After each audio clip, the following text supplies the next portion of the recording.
evening. The audio went really weird on me for some reason in my headphones. It was odd. But anyway, episode 184 of the BIC podcast. We're here. And look who finally decided to show up. Why? Why? Was you handing out awards? Oh, wait. No, I wasn't handing out awards. I was No.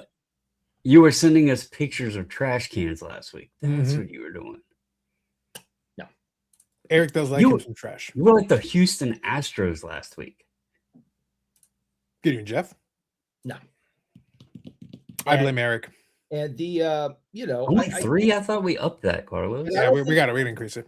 I don't think we need to tell every single text I sent and picture I send on our private text threads. It was one picture. That picture could have been worth a lot of money.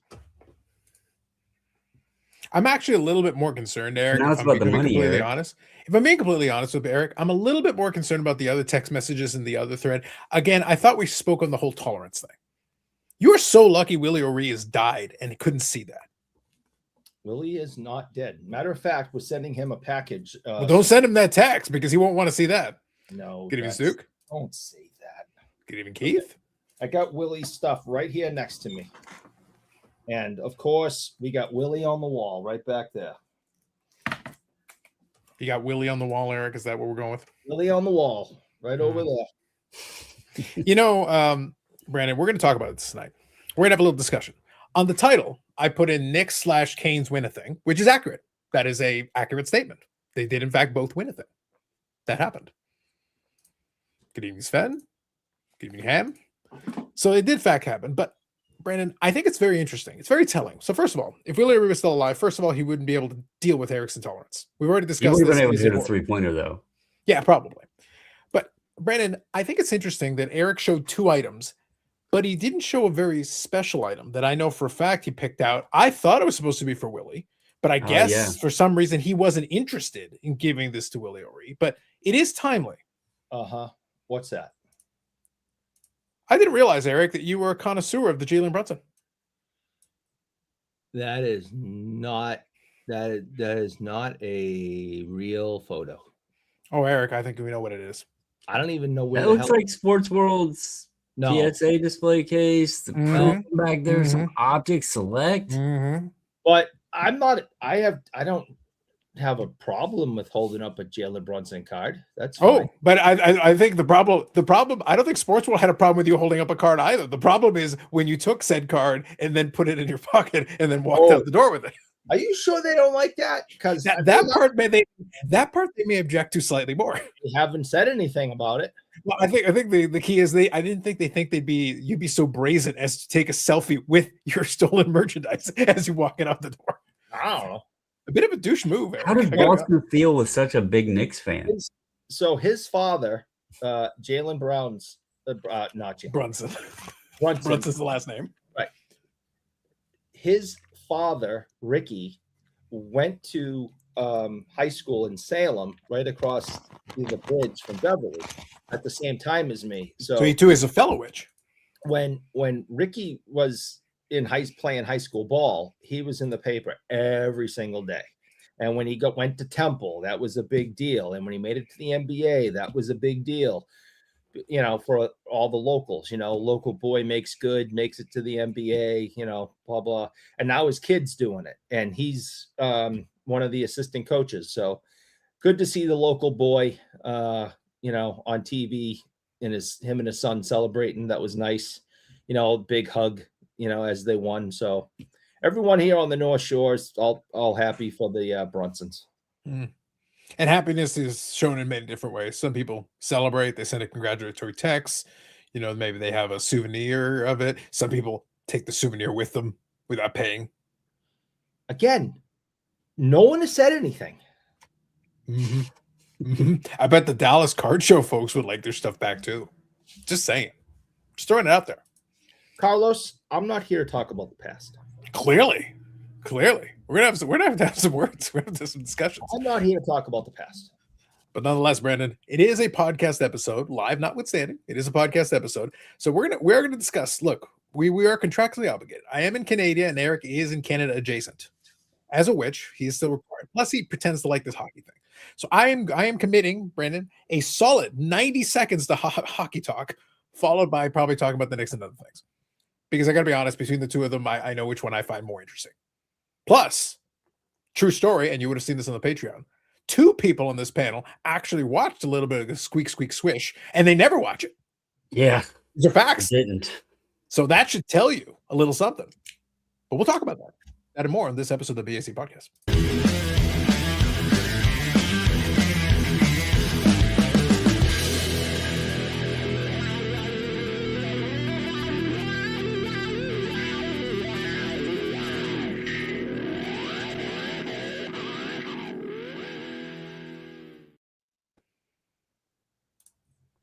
And Bobbles giving the right spirit. Congratulations to the NBA's 7th best team this season for lucking into a title. Isn't that how it's done?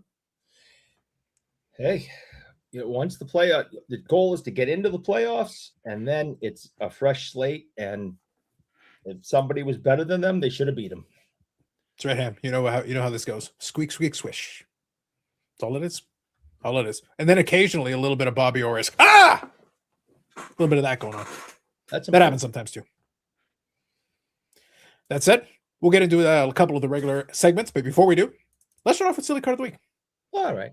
We only had 2 options in last week's Silly Card of the Week, but we do have a winner. All votes are counted as always. The only true democracy in this I thought world. I had it. But can I say something before you show the results? I feel this was dissuade on the voting because the title wasn't what I expected. When do you ever use Trout? You titled him Trout. Like that's in one of the unwritten standards of the BIC channel is that it's Fish Boy, and you titled it Trout. I was like, what is he? Is Carlos turning over a new leaf here? What? The power of the hashtag, Eric. The power. Actually, Zach, I did watch it. I was saying I normally don't. I actually did watch. So I was one of the 2 on the panel. We will address that. We will address this both series. Yeah. Actually. And listen, Eric watches hockey and mountain biking. So he watches non-sport exclusively. Exclusively non-sport. So let's get into the results nonetheless. All cycling. I watch all cycling. Yes, the cycling. I was watching the Dauphiné replay from yesterday, this morning. It's great finish, mountaintop finish. I enjoyed it. Ham says All-Star 2026. Yes, with his 220 batting average. Did everyone else die? Is there literally no one else on the team? Yeah, the NL ballot leaders right now are kind of funny too.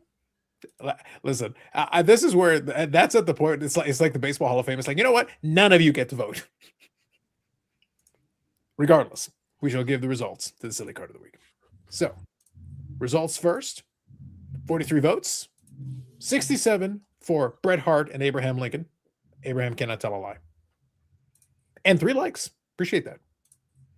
As usual, there will be a community post this week. But this week we've got 3 selections. We even allowed Eric to participate this week. Yeah. That's how magnanimous we are. It's pretty good. And all votes count, even those for Eric, even though voting for Eric is wrong. But I should point that out. But nonetheless, we will count them.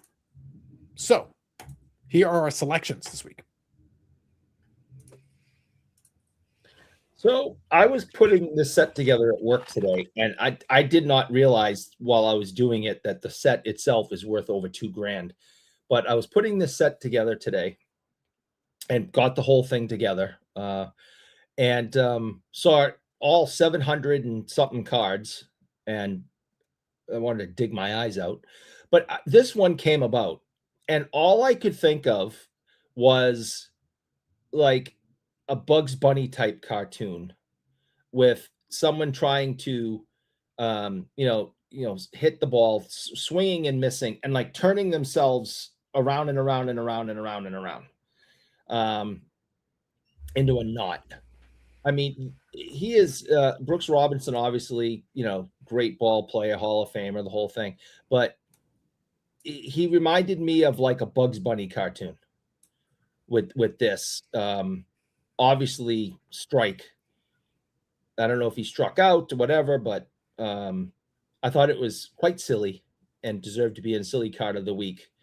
And I think I want it entitled Wascally Wabbit. What if I he want you hit to a spell home run? Wascally. What if he actually hit a home run there Yeah. and was looking into the visitors' dugout, taunting them, basically saying, "Shut your mouth," and that's what this captured. Yeah, he hits the home run and he goes, "Woo!" I don't think they did that in 1969. They weren't as well. This was 1971, so it'd be 1970. But yes, is this? Oh no, yeah, the card is 71. 71 so 70, but back of the card said 70, and I was doing the year before. I don't follow the baseballs. You also don't follow the maths. The particular situation is not about baseball; it's about math. Yeah. So all right. So 71. And anyways, this is what I offer to you. Mm-hmm. A Wascally Wabbit type card. Mm-hmm. Bam! I'm offering you guys the 1990s version of what we have today, but without the foil. This was the idea for the kabooms. It had to be. This is the kabam, right? Got the big cartoonish, the comic book looking design in the back. You throw some foil on that, and what do you have? You have today's kabooms. And just for Eric, I thought, you know what? Silly card. It's supposed to be silly. It's in the title. Funny, obnoxious, ridiculous. Let's throw a Bruins player on there. I mean, they seem to win titles when they leave Boston. Cam Neely, poor guy, didn't even win a title with Boston. Legendary player. No Stanley Cups as a player. He has a ring as president. But he doesn't have a cup as a player. Just reminding that. Thank you. Just reminding that. All right. This will come up again. There's the bam. The bam. It is indeed the bam.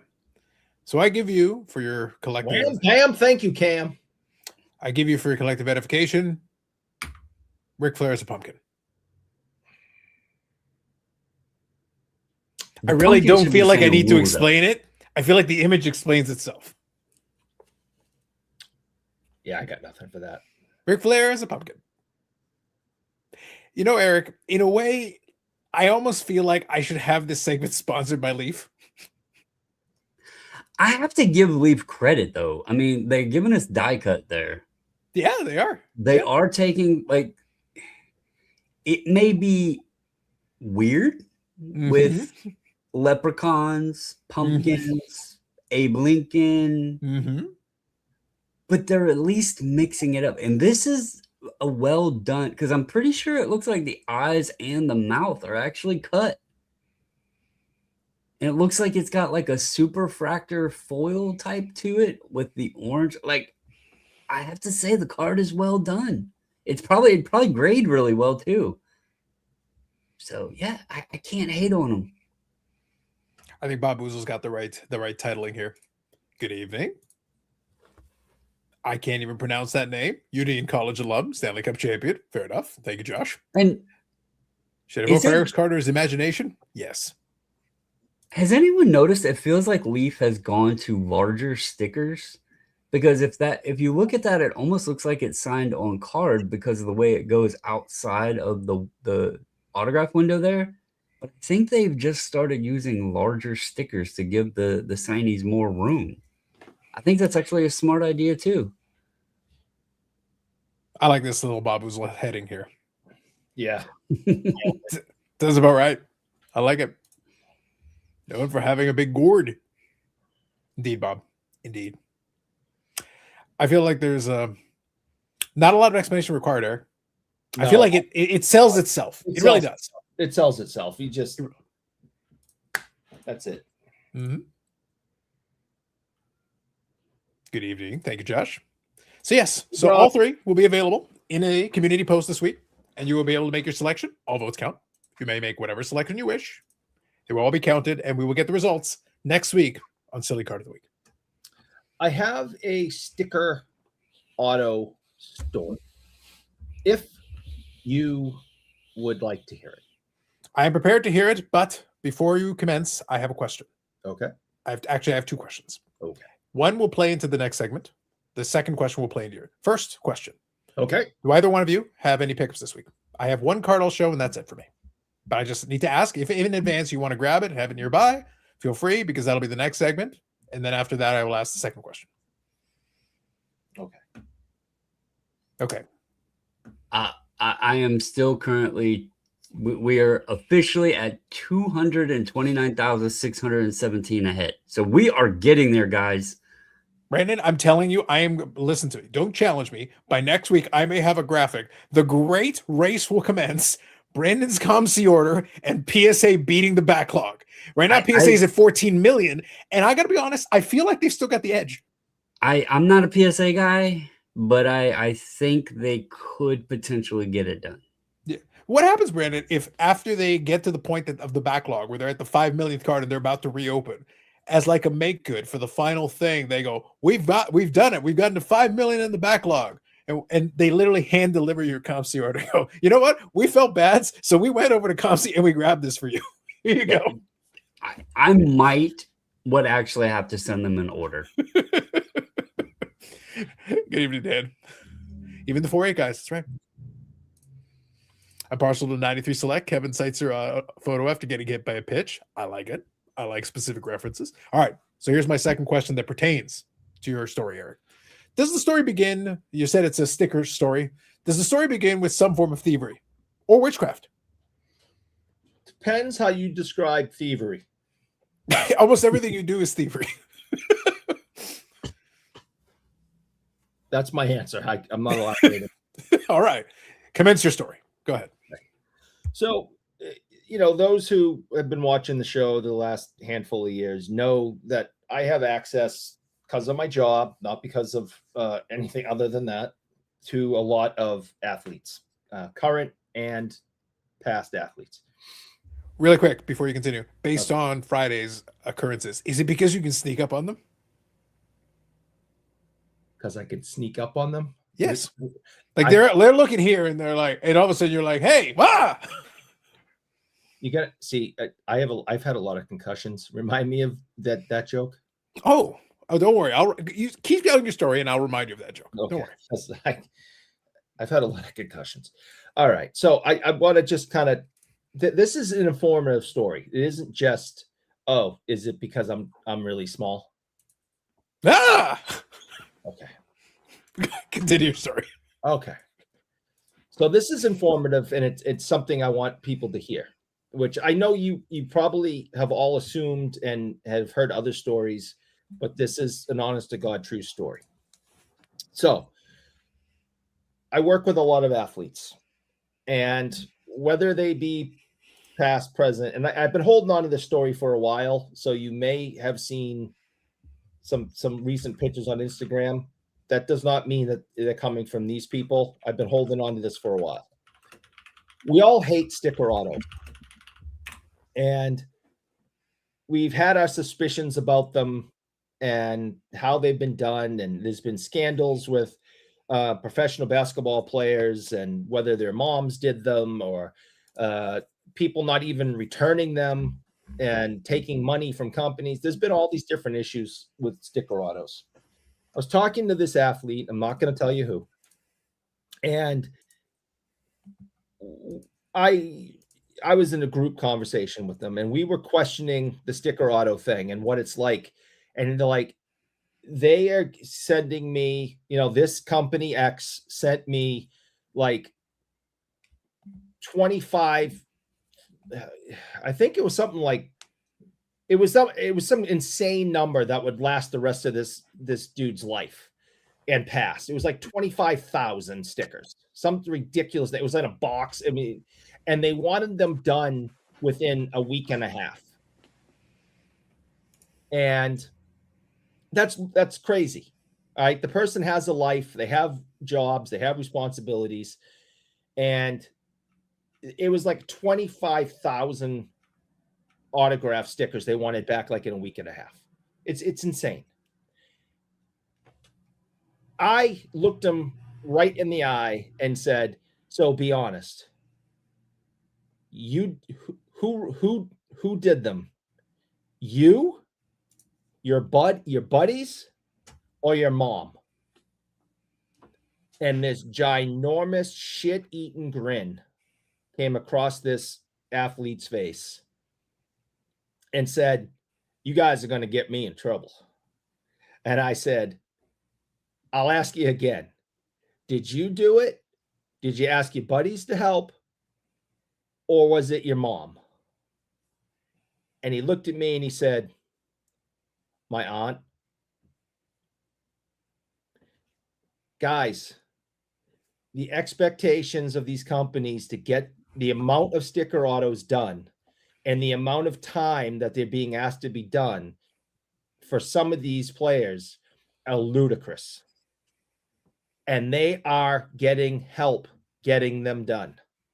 I have a follow-up question, but you first, Brandon. This isn't a sticker auto problem. This happens on card as well. So basically, it's the tale as old as time. Unless you physically witness the person signing the card, there will always be questions of whether or not they actually signed the card. So, in talking to this person a little bit longer, it wasn't just the aunt that helped.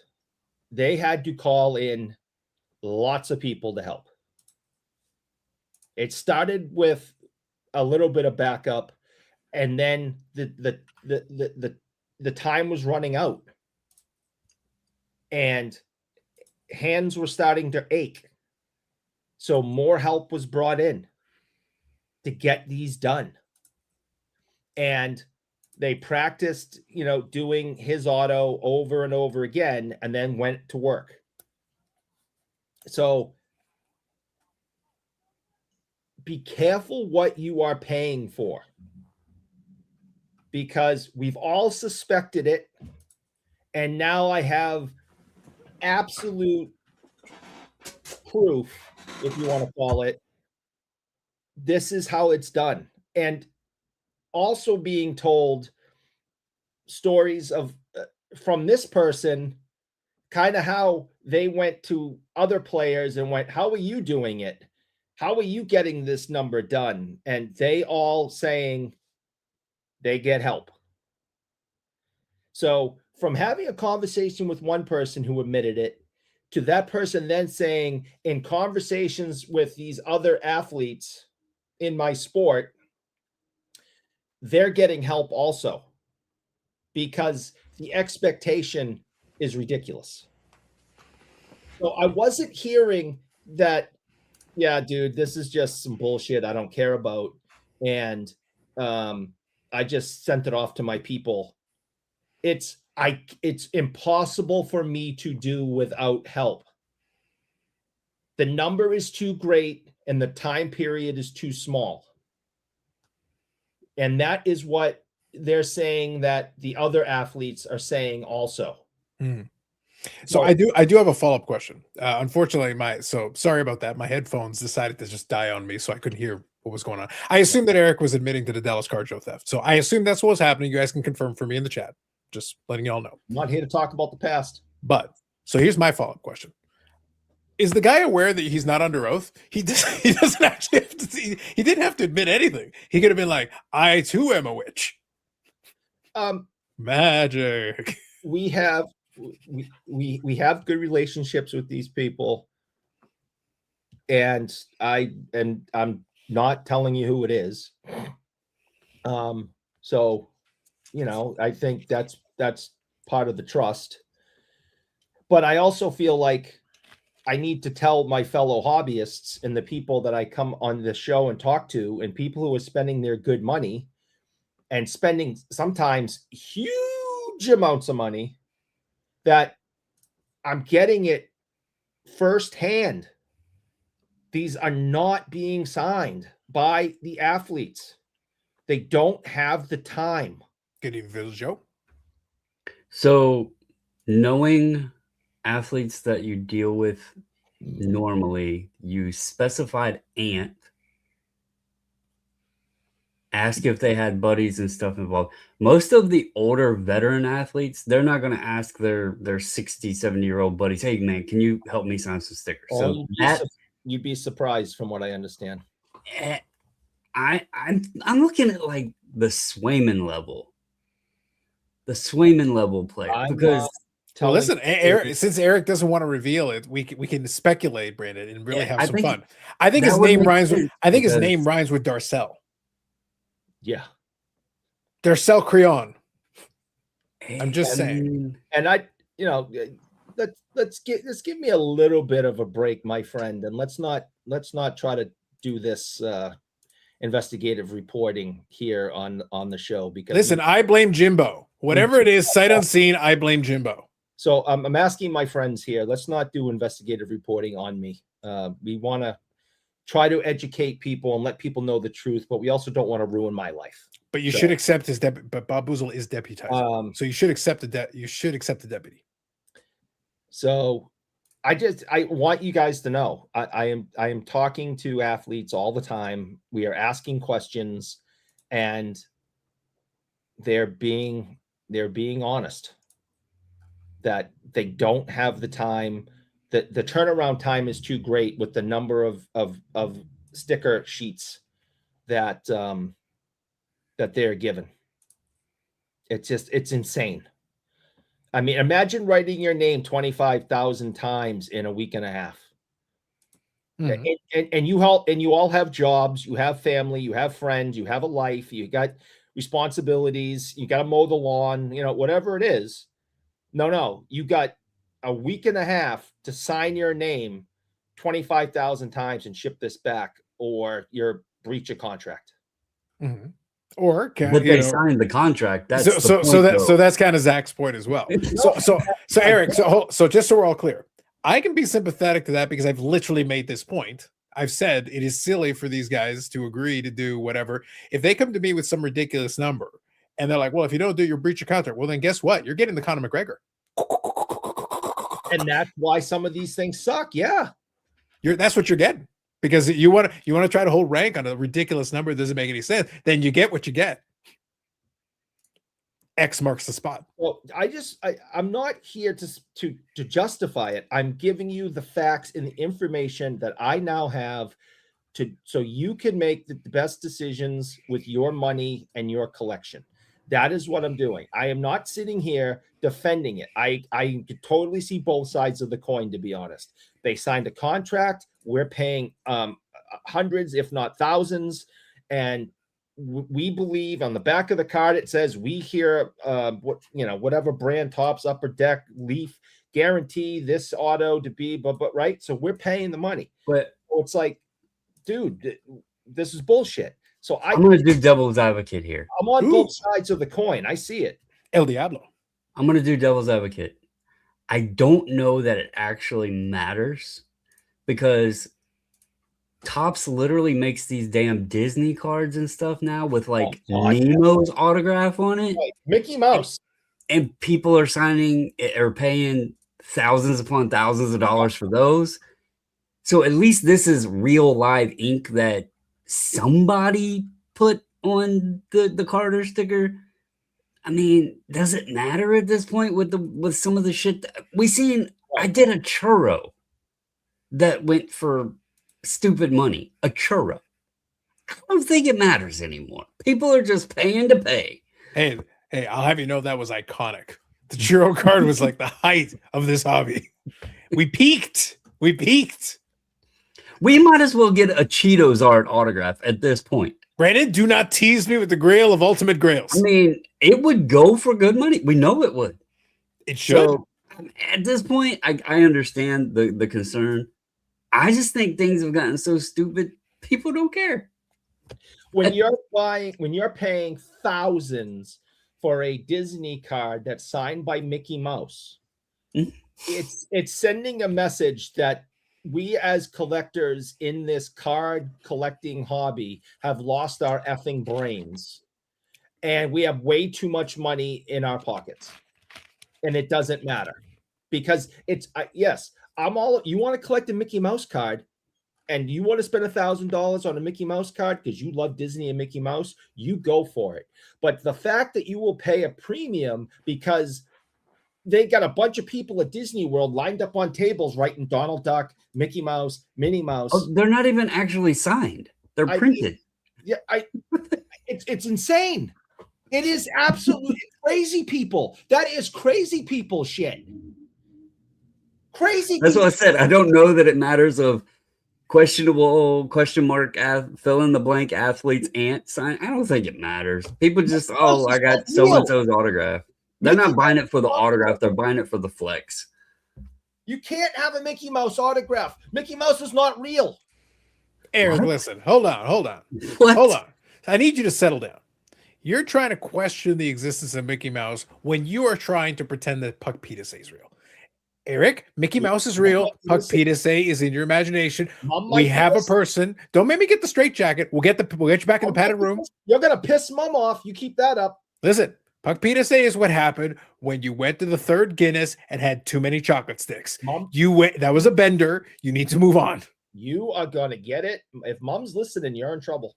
Listen, she is just trying to be a nice mother and trying to help you with your hallucination. Yes, the Puck Pietasay. Yes, I get it. If she's listening, you are in trouble, mister. Eric to release the Mike Baker S ticket to authenticate his presence and signing. That's right. Give it your like. Appreciate you. Look at Bobby with the jokes. I see what you did. I see that. I see. Eric. Yeah. Eric. Back to Boozle. Yes. Back to Boozle's statement. You actually could make a little bit of money. Mm-hmm. You just need to order some stickers from Amazon and just $5 to throw an authentication sticker on there that you witnessed it. And you could probably sell it. This is a valid point by Sven here. So when Brady messed up his autographs, his hand was just hurting from signing too much. We talked about it. We were talking about that with some people at work again today, believe it or not. And it hadn't come up in a while, but that did come up at work again today. Yeah. Athletes don't even the autograph when they do it themselves, the initial. Yeah, that's right. Mickey Mouse is real, damn it. That's right, Carlo. You tell him. She gets mad at me, you don't get chocolate stick. Win-win. It's true. So I'm at Disney World. Explain that, concussion boy. That's right. Listen, we've seen Mickey Mouse. We've never seen this Puck Pietasay. I think you're full of shit, Eric. Man, you got to piss Mom off. Look at this disclaimer jersey cards. Topps can say this auto might actually be signed. So maybe, Brandon, what Topps should do, listen, Fanatics Overlords, I'm going to let you have this for a nominal fee. I wrote at the top, Knicks Canes did win a thing. How about on the back of the card, athlete did a thing? That doesn't commit to signing. That doesn't commit to holding the card. That doesn't even commit to being in the proximity of the card. It's just a thing. I think it mean a lot of things. But just to get back to somewhat seriousness, because it is a Monday and we're all supposed to be 5 cents more mature, even though we're not really heading in that direction anymore. We know why the sticker autos exist. It's a money saver. However, I really think these card companies need to stop expecting these large, insane numbers. Number one. Okay. And we know where the athletes are, the current athletes. We know they're at this. Wait. Pause. I am going to go into Friday territory here for a second. You said a moment ago, we know where these athletes are. Are you saying like stalking again? Are we back to the stalking? Because there's only one person here who's kind of known for the stalking. I have only stalked one person, and the restraining order only pertains to Canada. We know this. Brandon, I'm just making sure we are legally covered. We cannot be held liable for what's going on. Did you sign up? So, did you sign up, Marcel, for the iPhone tracking thing? Don't worry about what I've done to Marcel's phone. Eric, I got to send you a whole playlist of bricks and minifigs. And let me tell you, there's some stalking occasions going on there. That is a rabbit hole and a half. Yeah, that's a deep one. It's going deep right now. And by the way, before we can move on, I want to make sure I read Bobbles' comment because it's the best comment so far. Me and Eric can watch Manual in Space daily for years and not get sore. Facts. So these athletes are wimps. Truth. Thank you, Bobbles. My mother's watching this. All right. So I just want to finish this point because this is an opinion. We know why the sticker sheets exist. It's to save money. You send them through the mail, they sign them, they send them back. but we know where the current athletes are. Spend a little bit of extra money, send a representative to the facility, bring them into the side room, the training room of the facility, and have them bang out 100, 200 right in front of you. Tape it. I'm old. Record it on your phone.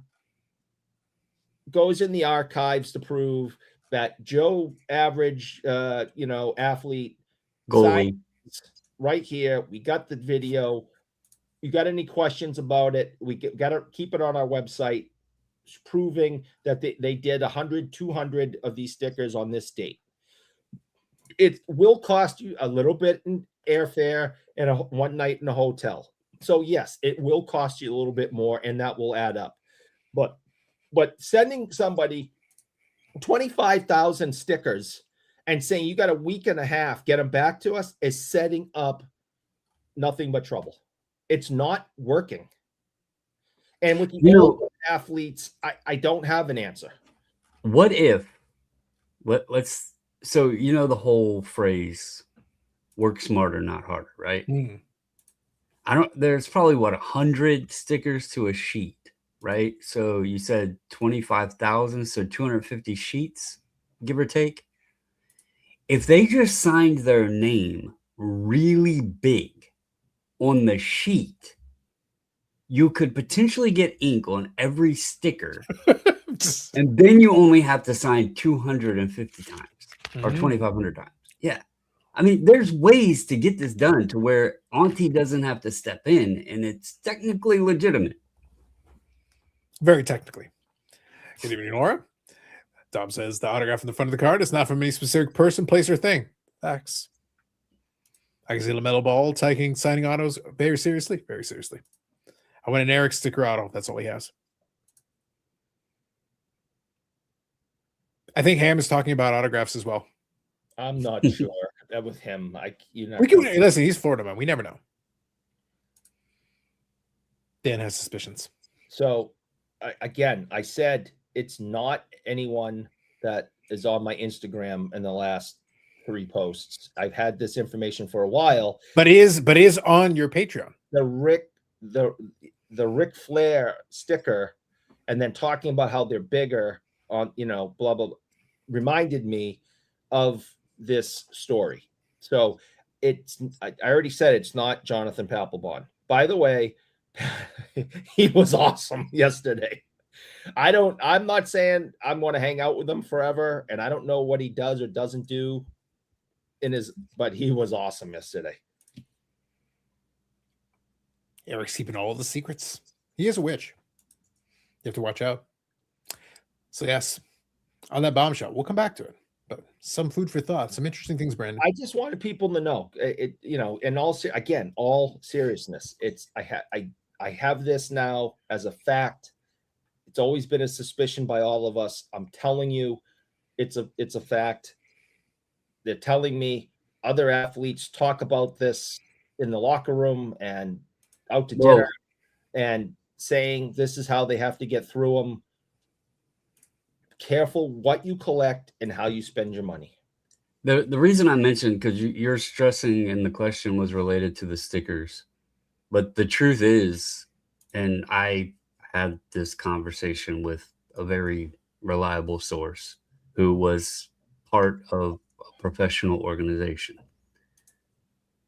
Even the TTM stuff, even the on-card autos, like the Bowman Chromes and all that stuff being sent in, they're not all, like, I'm not saying every athlete does this, but we know that not every card signed, whether TTM, on-card, sticker, whatever, we know that they're not all done. I mean, look at the Dak Prescott thing, right? Mm-hmm. It was finally found that his was auto pen. Yeah, there's been other players. Mm-hmm. Yeah. Tack McKinley, a random football player, I think had like his nephew sign it. That's why it was like, it looked like a kindergartner signed Tack. It was just written Tack. And they found like he didn't sign it. There's been numerous players that it was found they didn't sign any of them. But this has been a thing for many, our childhood. players would have clubhouse guys or secretaries, like presidential secretary autos or whatever. Yeah. So it's always been a question of the legitimacy of autographs in the space. I mean, as the hobby forgets, we had the guy that, the fake autograph guy, remember a year or so ago, the whole warehouse thing. We never heard any more about that. But there's always been speculation and concerns about autographs and legitimacy, whether they're authenticated or not. And the truth is, again, unless you're standing there watching the person sign it, there's always going to be a question, no matter what the item is. Yep. Mm-hmm. That is true. Yep. Carl says, I know at least 2 Braves during the 90s that had secretaries signing all the cards sent to the clubhouse. Yes. Do you get, just real quick on the secretary thing, the secretary autos, they call them, or clubhouse autos. We, in my time at Sports World, which has been about 5 years now, I would say twice we had balls come in, age appropriate, ink appropriate, fading appropriate, of Babe Ruth baseballs. They were clubhouse / secretary autos of Babe Ruth. Do you know how many people out there think they have Babe Ruth autographed baseballs and they were signed by someone in the clubhouse or a secretary? He was the most famous athlete in the world at the time. But they had people just to deal with his mail. So there were people out there. This is my point is, this has gone on for a long time. That was the 20s. So these Babe Ruth baseballs are coming out of the woodwork from Grandpa, and they're fake. So this isn't new. It's just different. I think the important takeaway is, and I think this is critical, is that Eric is basically telling us what we've known all along. Those of you sending in your things through the mail for Eric to sign, it's been a secretary the whole time. That's first thing. Second thing. I think, Brandon, what would be the greatest thing of all time is if at some point, and I feel like Kenny could probably pull this off. I think at some point he should get a famous athlete who does secretarial autographs, and the signing should just have the secretary be the one doing the signing. Literally physically standing. Like the handler. Yeah, the actual person there, but the handler signed everything. The athlete can stand there and like shake your hand or whatever, but the person signing the auto is the secretary who actually does the autos. And then take it over to Beckett's booth and just have them put the sticker that sucker. Sticker that sumbitch. Done. You got the real witnessed. Deal. Beckett witnessed. Yep. Yeah, Mickey Mantle way back in 50s had people signing for him. You can have very old looking autos. Yes, that's true. I have a great Mickey Mantle autograph story if you want me to tell the story. All right, we'll get into a second here. I guarantee you said different drunk versus sober. Yes. So many cards have been signed by proxies. So often the authenticators usually authenticate them and distinguish them as valid. Well, that's what happened with one of the guys who was in documentary. Is that a bunch of the exemplars they used to authenticate the autos? It was the guy doing the fakes who actually did the autos that they're using as the exemplar. Yeah. So they're comparing it to the guy who did the fake because he did such a good job. You want my grandpa's secretary to sign the vintage card, ballpoint pen, or pink glitter? Valid question. Sid Luckman had a secretary sign everything. Yes. I don't know who that is. That is the person who played the footballs. Okay. Yes. So Eric, before we continue, you can tell your story. But before we continue, I do feel that it would be, and it is my duty. There are a few things that I've talked about on this show. Very important things. But one of them was a warning. It was a warning to hobby. It was a warning to society, and it was a warning to everyone about a scourge. Y'all thought it was just my private war, but it's a scourge. And I tried to warn y'all, and I'll show you. I'll prove it to you.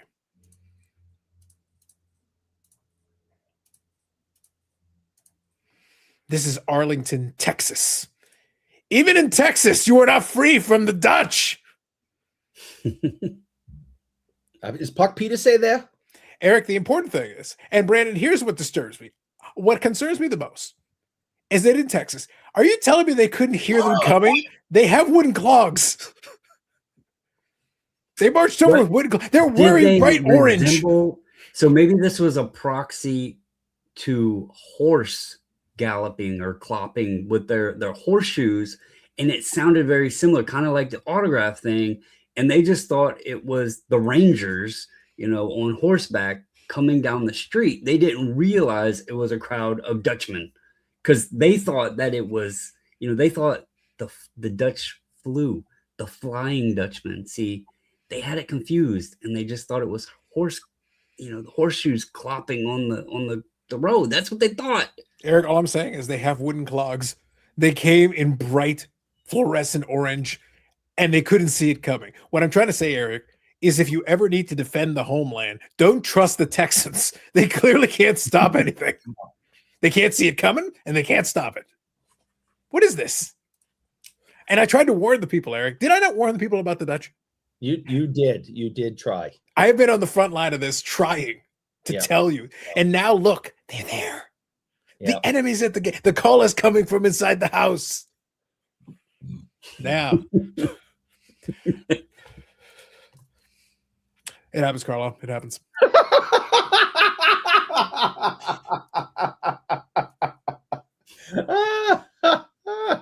That was a bit of a delayed reaction there. Oh, that was a good one. Oh. Bert Blyleven was a Rangers is definitely an inside job. That's what I'm saying. Don't trust Bert Blyleven. There's a reason he is one of my arch nemesis. And if this Puck Peterson was real, she'd be one of my arch nemesis too. I'm telling you, you're gonna piss mom off. Keep it up. Listen, she's probably the reason they were able to get to Arlington, allegedly. But if the girlfriend, does that guy Manny Tao would appreciate you. I think it was Manny Tao or Mantayo or something like that. Manti Te'o. That one, yes, that one. Oh God, that poor kid. That was the most embarrassing thing that's ever happened to anyone ever. To have something. Have you literally watched her show on Fridays? Eric, I can make more pictures if you want. To have something like that happen is bad enough. To have the entire world know it and your story leading off Sports Center is just, that's horrible. Eric's working on it. He's still got time. There's still time.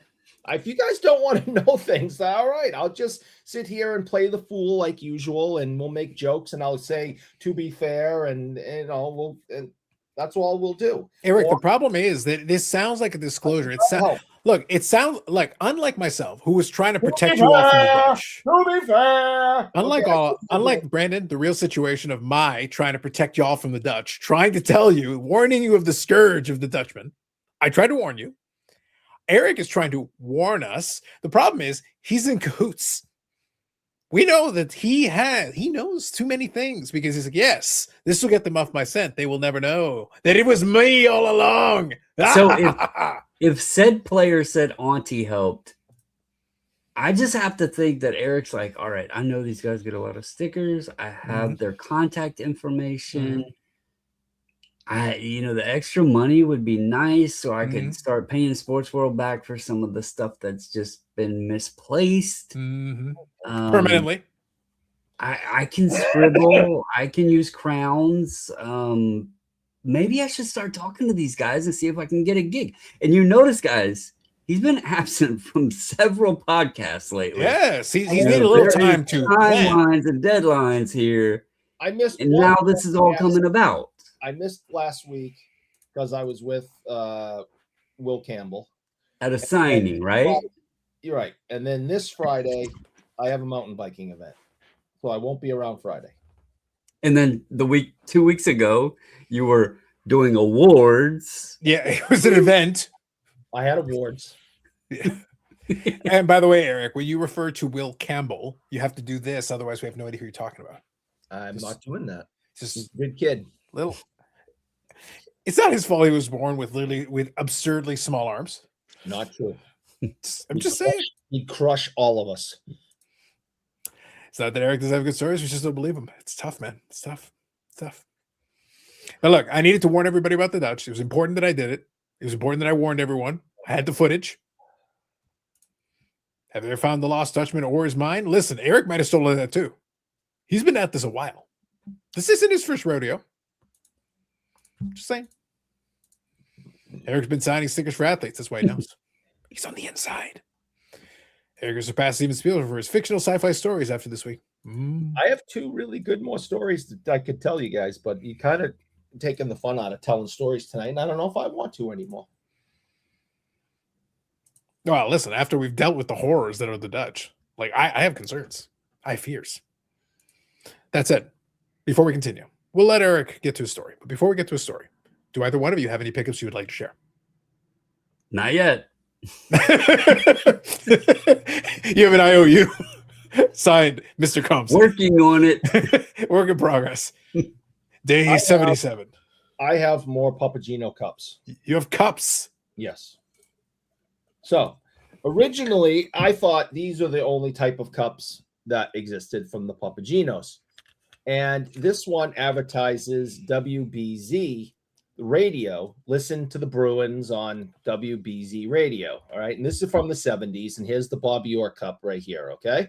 So I've been trying to collect these cups. All right. So I've been working on it. Well, guess what I learned? There's another set of cups, same year, except you can see that the pictures are different. And these ones are telling you to watch the Bruins on channel 38.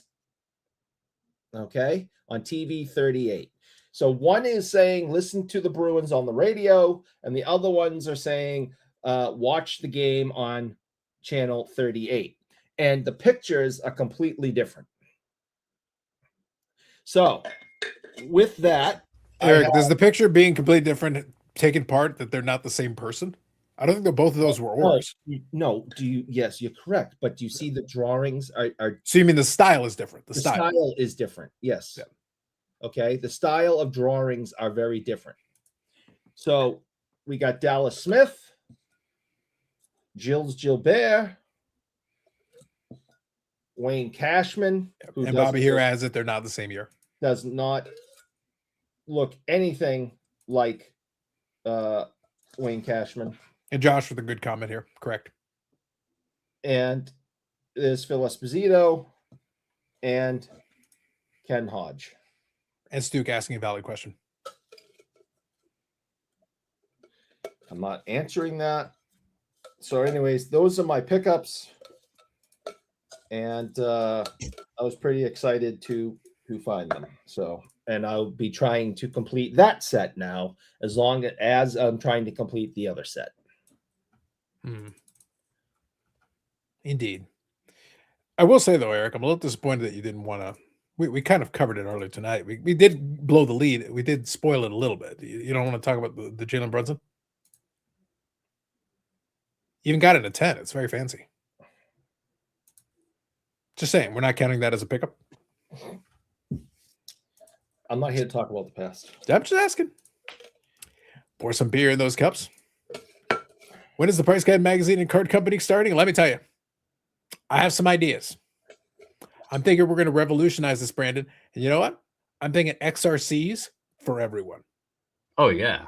Yeah, there's no true rookie cards. See, the problem is, come on, Victor, you got to change your channel. It's got to be the true. Do you know where Jimbo went wrong? Mad City, let me tell you. Do you know where Jimbo, the fake doctor, not like myself, a real hobby doctor, do you know where Jimbo went wrong? He thought extended rookie card should work from the past. No. I think there should only be extended rookie cards. Extended rookie cards begin 50 years before the player is born and continues to 5,000 years beyond his death.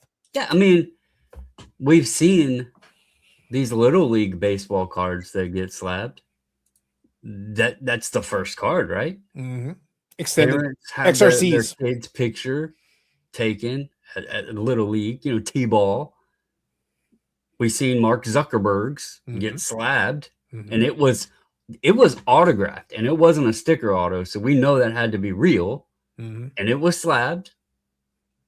I don't know how SGC did it, since they don't authenticate autographs. But anyway, that's not neither here or there. So yeah, I'm with Carlos. T-ball, XRCs for days. Yep. We know a few things to be self-evident. Everything is XRC. Everything is O-Pee-Chee. Yep. That's in a book that Eric read for us. That is a fact. That is hashtag scholarship. And most importantly of all, Puck P2C is not real and cannot hurt you. Make me big. What are we looking at?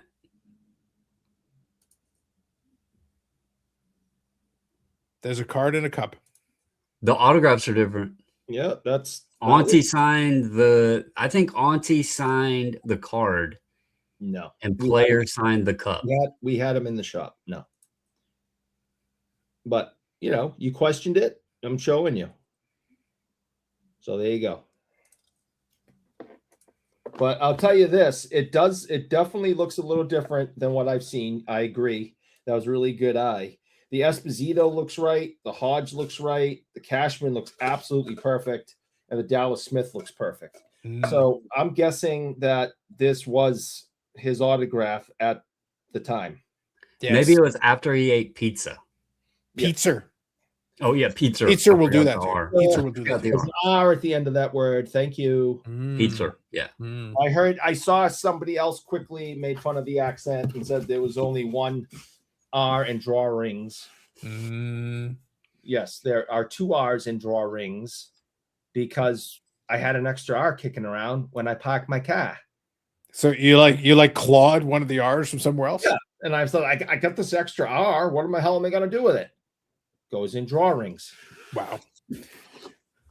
I mean, they've literally done first Bowmans of legendary players that never had a Bowman first. Listen, that's why I said the XRC will solve all the hobbies problems. All XRCs. All the time. Jalen Brunson's name is spelled weird. Eric cannot spell. Did he get sober? Pretty sure OPG's just urban legend. Everything's OPG. We have documentation. Companies used to make up cursive facsimile autos for players all the time back in the day, before autos on cards were a real thing. And then it all came full circle, Dom, and eventually the facsimile became real. Imagine if they did that today. It would be so easy. You could just... Yeah, right. It'd be amazing. Crash. It'd be amazing. Technics and hobby. I love all the ideas. We've got this. We've got this figured out. If I can ever figure out the Dutch problem, then I would have solved the war. Then I would have brought us to world peace. But right now, I can only deal with one issue at a time. I'll fix the hobby, and then I'll figure out the whole Dutch thing. I can only hope that leaving Eric at the border is enough to deter them for now. I can't protect the rest of you. Good luck. Godspeed.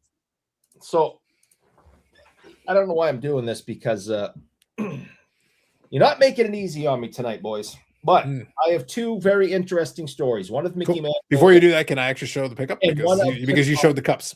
You showed the cups. I was just going to show a card. Okay. I didn't know you had something. I got one. I got one thing. Continuation of my little project that I'm working on. I've added a Vladdy from Mars. Ooh. They can't play baseball on Mars. That's stupid. Says you, Eric. The science says you're wrong. No, they can't Is play. that a pink refractor or red? It's gonna be a red. It's gonna be a red for Mars. They do have some pink in the background, like on the outside. That's basically they kind of adjust them for the different planets based on the different color schemes. So they've got one for each one of the planets and Pluto, because technically Pluto's not a planet anymore. It makes it a little awkward, but they needed to get this. But then it was Brandon. It was a planet for our entire childhoods. It was a planet.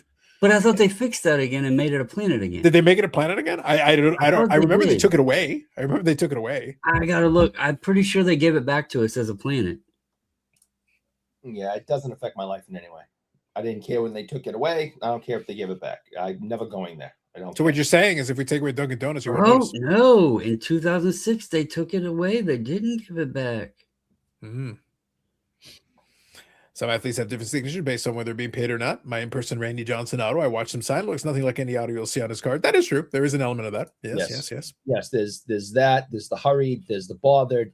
There's the you're bothering me while I'm eating dinner with my family auto. Go away. There's the quick running out of the hotel to get on the team bus. That one. And then there's the sit down. I actually care. I'm being paid. I'm focused. I want to make the public happy. I'm in a good mood today autograph. What's funny is every time Eric gets one of those, is like, why does this say Roger Clemens? You're not Roger Clemens. Well, I'll say Roger Clemens. It's similar to this, what Eric was just talking about. And since I know that you do put together a little bit of Juan Soto stuff, there's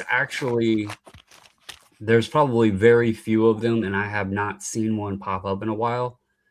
But when Soto was in the minor leagues before he came up, when he started gaining popularity, he it was very easy to access him at the minor league games.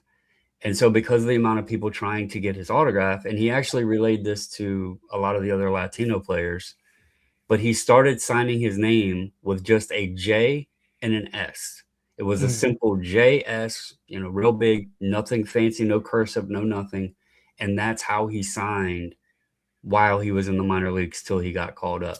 So it's something, I don't know how they can technically authenticate it because it is so simplified. It could probably be replicated real easy, but he did have a period where some of his items that you may see will only have a JS. So little short period of time for Juan Soto. That's fair. So that'll be kind of my ongoing project. That card that I showed a minute ago. My goal is not to get all 10 necessarily. Well, my goal is to get all 10, but realistically, Brandon, with the last one being 1 in 28,000 packs, I think that people are asking too much for them. If I can get a smoking deal on one, sure, but I'm not willing to pay like a ridiculous amount unless I increase Eric's like button fee, which I could. That might help. Please don't. I'm already eating peanut butter and jelly sandwiches every day. That's all I can afford. I'll think about this. I hear your plea. I'll think about it. But for now, my goal, Brandon, is just to get as many of the 10 as possible, and I'm going to shoot for that. If I can at some point get it, it'd be kind of fun to have. So it gave me a little mini project to work on. I like the fact it's 10 cards. It's a very specific number, and I know exactly. It's easy. Just scratch them off the checklist as I get them. So I think I've got right now 4 out of the 10 right now officially. Let me see here. 4 out of the 10. So another one, and I'll be halfway there. So I'm working on it. We'll see. If Don Mattingly signs his rookie card, is Roger Clemens, is it still authentic? Yes. Everything's O-Peachy. Everything's Roger Clemens. Bucket sign the loop of the ball at free signings in the sweet spot if you're paying at a show. Interesting. Interesting indeed. Soto subsidy is pretty undervalued. So actually, I think what happened with that one, it's an interesting situation. What happened with that one is that Soto got such hype after the World Series and after that initial run-up. He went so high so quickly because he actually started pretty low because he was kind of under the radar at the beginning. And then he shot straight up super fast. And the problem is 2018, there were a lot of sets there, but Soto wasn't in a lot of the stuff. So in reality, he's actually he's a little bit more difficult for some of the stuff to find. Some of it never caught up again, though. The problem is some of it hit the high too soon. And now he's actually playing pretty consistently well year after year. But the problem is he needs to basically hit 50 home runs. Like he needs to get back to the World Series and hit 50 home runs for him to register again. He's got to do something like crazy.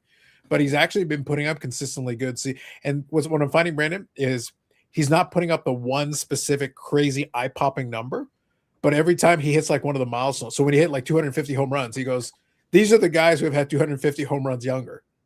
And you look at the list and it's like, actually, those are all pretty good names. Yeah, well, I know when he first came up, the stuff he was doing, they said it was only him, Mantle, and Griffey that had done it at his age.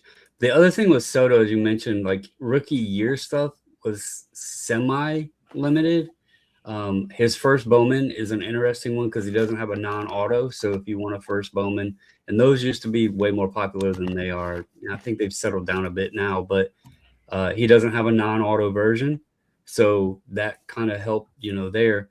But he signs a lot in comparing with Judge and Ohtani. He signs a lot more now than those two do.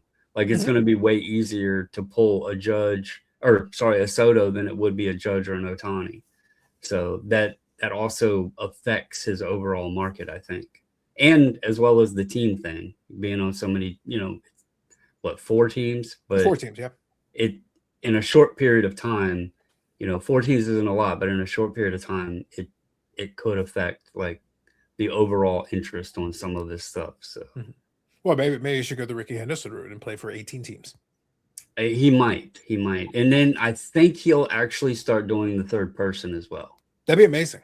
That'd be sensational. When the vice president of Sports World was a young boy, he went up to Ricky Henderson and, as a child and said, Mr. Henderson, can I have your autograph? And he had the ball and the pen and the whole thing.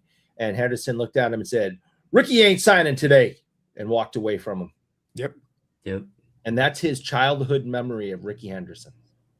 And you know what my take is on that story about his childhood experience with Ricky Henderson? Fucking legend. Good job, Ricky. Good job. That, by the way, these next two comments actually. So I want to touch on this. So I'll tell you what I'll do is we'll read these two comments. There is something I want to touch on it. I'll establish it, and we'll all take a second to think about it. We'll let Eric tell one of his autograph stories, and then we'll come back to it. But I want to set the scene for this because these comments give me a thought. Problem with Soto is that he's bounced around a bit and no one wants to stuff in a Padres uniform. Fair. Let me come back to that in a second. Carlos says, is Juan Soto less popular because he's such a prick? Atlanta Braves fan. We got to factor that in. But we'll come back to that. I want to get back to that. We'll come back to that in a second. Lots of impersonatos of Shea Autos on eBay, pain in the butt to filter through. Fun fact, Doc Ellis threw no hit it well under the influence of LSD. That is true. I haven't heard that story. Yes. The jerkitis matters more for players that are borderline. That's what I was about to get to. So I want to ask a question. I want to pose a question. I want everybody to think about it, and then we'll let Eric tell a story, but we'll come back around because I want to discuss this for a moment. Besides so much, people know what OKC season's tickets, so they could get Shea to sign 3 or 4 things a night. It's fair. Okay, so let me do this. So, Brandon, I'm looking. It's about 9 o'clock. So I want to. Now's a good time to let you go. We can come back around, and we can always discuss this again next time you're around. But Brandon's got a little bit of duty. He's going to hang out for a little bit, and we'll chat with him a little later. Yeah. Well, just to close on this, and I don't know where the Juan Soto's. I get it being a Braves fan. Mm-hmm. Maybe he's changed since leaving DC or getting older. But Soto was like, I've seen him several times, and not just playing the game. Like, they have Nats Winterfest and all that stuff, and the players are there and everything. He's actually a really good dude, and he had fun playing the game. So the prick thing, I don't know where that's coming from. I don't know where the hatred's coming from. Well, Carla is kind of giving you a little bit of it here. He's just giving you a little bit of it here. Speaking specifically. I mean, that just sounds like your feelings got hurt than him actually being a prick. Listen, no. Eric knows all about the feeling. Yeah. So I'm going to jump off. My daughter's here. She wanted to come by today and hang out for a bit for Father's Day. Awesome. Since we won't be recording again until after Father's Day, everybody in the chat, if you are a father, or even if you aren't, have a good Father's Day. Hope you get to, spend it with your kids and or fathers if they're still around. I'm going to hop off, spend a little bit of time with my daughter. Awesome. And but I wanted to get on and at least do part of this. So thank you guys, and have a good night. And Soto isn't a prick. Sounds good. Eric is, though. Yeah, totally. 100%. All right, take it easy. All right, so what I want to establish here, I actually want to come back. I'm going to come back around this. I'm going to let Eric tell the story. But before I do, I'm going to pose a thought that I want us to think about. I want us to think about this. So obviously that is a factor. And what Dom here is saying is correct. The jerkitis matters for players that are on the borderline. If a player is better, we're willing to make accommodations for it. But I'm going to pose a contrarian opinion here. I think a lot of times what's always interesting to me is I think, Eric, a lot of times we conflate, well, I hate this player. And then if you actually challenge somebody, they'll like pick something nebulous. And there's some of the stuff that I look at and go like, I wouldn't give a shit about that. That isn't something that I have reason to not to. See, so Mike Hamm is a good example of this. Soto is unlikable. Why? Some people would listen to Hamm and say he's unlikable. Eric doesn't appreciate that he hangs out with his wife. I do not appreciate Mike Hamm in the slightest. But that doesn't do anything for me because I'm like, unlikable. Okay. Pick the nicest person in the world. You know what? They're an asshole. Why? I don't need a reason. A lot of times when people do this with athletes, I'm sitting there, okay, so why? Oh, well, I don't like the way it's out. Well, then don't listen to him. Eric, most of the athletes that I watch, I don't have any clue who they are as people. And Eric, I got to be honest, I don't give a shit. I'm not interested in being their friend. I don't care about them as people. Like, I actually don't care about them as people. So if you tell me this, I kind of look at you a little weird because I'm like, why are you getting your feels about some dude you don't know? You either watch him play or you don't watch him play. That's a different. You don't like that they beat your team or you think that they're overrated or whatever. That's a sports conversation. But you tell me they're unlikable. Do you know them? Did they punch you in the face? Like, what do you got? Give me something to go off of more than, well, I just don't like the way. I don't care if you like the way he talks or doesn't talk. I have, because of my job, I get to meet these guys, and there's the guys like Roger Clemens. He came in, he did the job, absolutely fantastic. He was great with every single employee, and every single fan that came in, he was happy to be there. I expected him to be a complete jerk, kind of standoffish, but no, he was awesome. At the end of the time, thanked everybody, collected his money, left. I have no idea if Roger Clemens is a good person, a bad person. I have no idea. I worked with him for 2 hours. He was on. He did a public appearance. He was fantastic. It could not have gone any better. He was great with every single person. That's all I can report. I cannot tell you what kind of person he is. I spent no time with him other than that. There are other athletes that I've gone out to dinner with, sat and had meaningful conversations with for a period of time. I can tell you a little bit more about them as a person in those circumstances. Then there are people that I have done that with on multiple occasions and had deeper and deeper conversations with, and we're on first name basis. They actually know who I am and remember me and ask me about my family and things like that. I can tell you a little bit more about them, but none of these guys I am actually, best friends with. Okay. I've said this before. There is truly only one athlete, former Bruin, that I can say I am friends with. And I know tons about him, all the dirty details, all the good stuff, just like anybody's friends, right? These other guys that I've worked with and become friendly with, some more than others, I don't go home with them. I don't know what goes on behind closed doors. I don't know their dirt and the bad parts of their life. So I still can't say, they're fantastic, they're awesome. But there are definitely some that I've gotten to know more that I feel stronger in saying they seem to be a really great guy. Mm-hmm. So pause on that. I want to read a couple of comments. I'll come back to that thought. So one example I'll give, and then I'll read Rob's comment. One example I'll give is always the one that we joke about here on the channel, right there in the top corner, the old not so fella. His nickname is literally the not so fella. He stole from welfare flock from Mississippi, from one of the poorest states in the look. Objectively, Eric, we can say hell of a photographer, though. Hell of a photographer. All I'm saying is objectively, if you steal from the poorest state, basically in the United States, or close to it, it's got to be close to it, if not the poorest, yes. and welfare, literally stealing from poor people, that would strike me, Eric. I feel that would make you not a swell fellow. But you know what's funny? I can almost guarantee you, speaking of, because we talk about, people, how they project certain things in personality types. I talk about Aaron Rodgers, the darkness. Yes.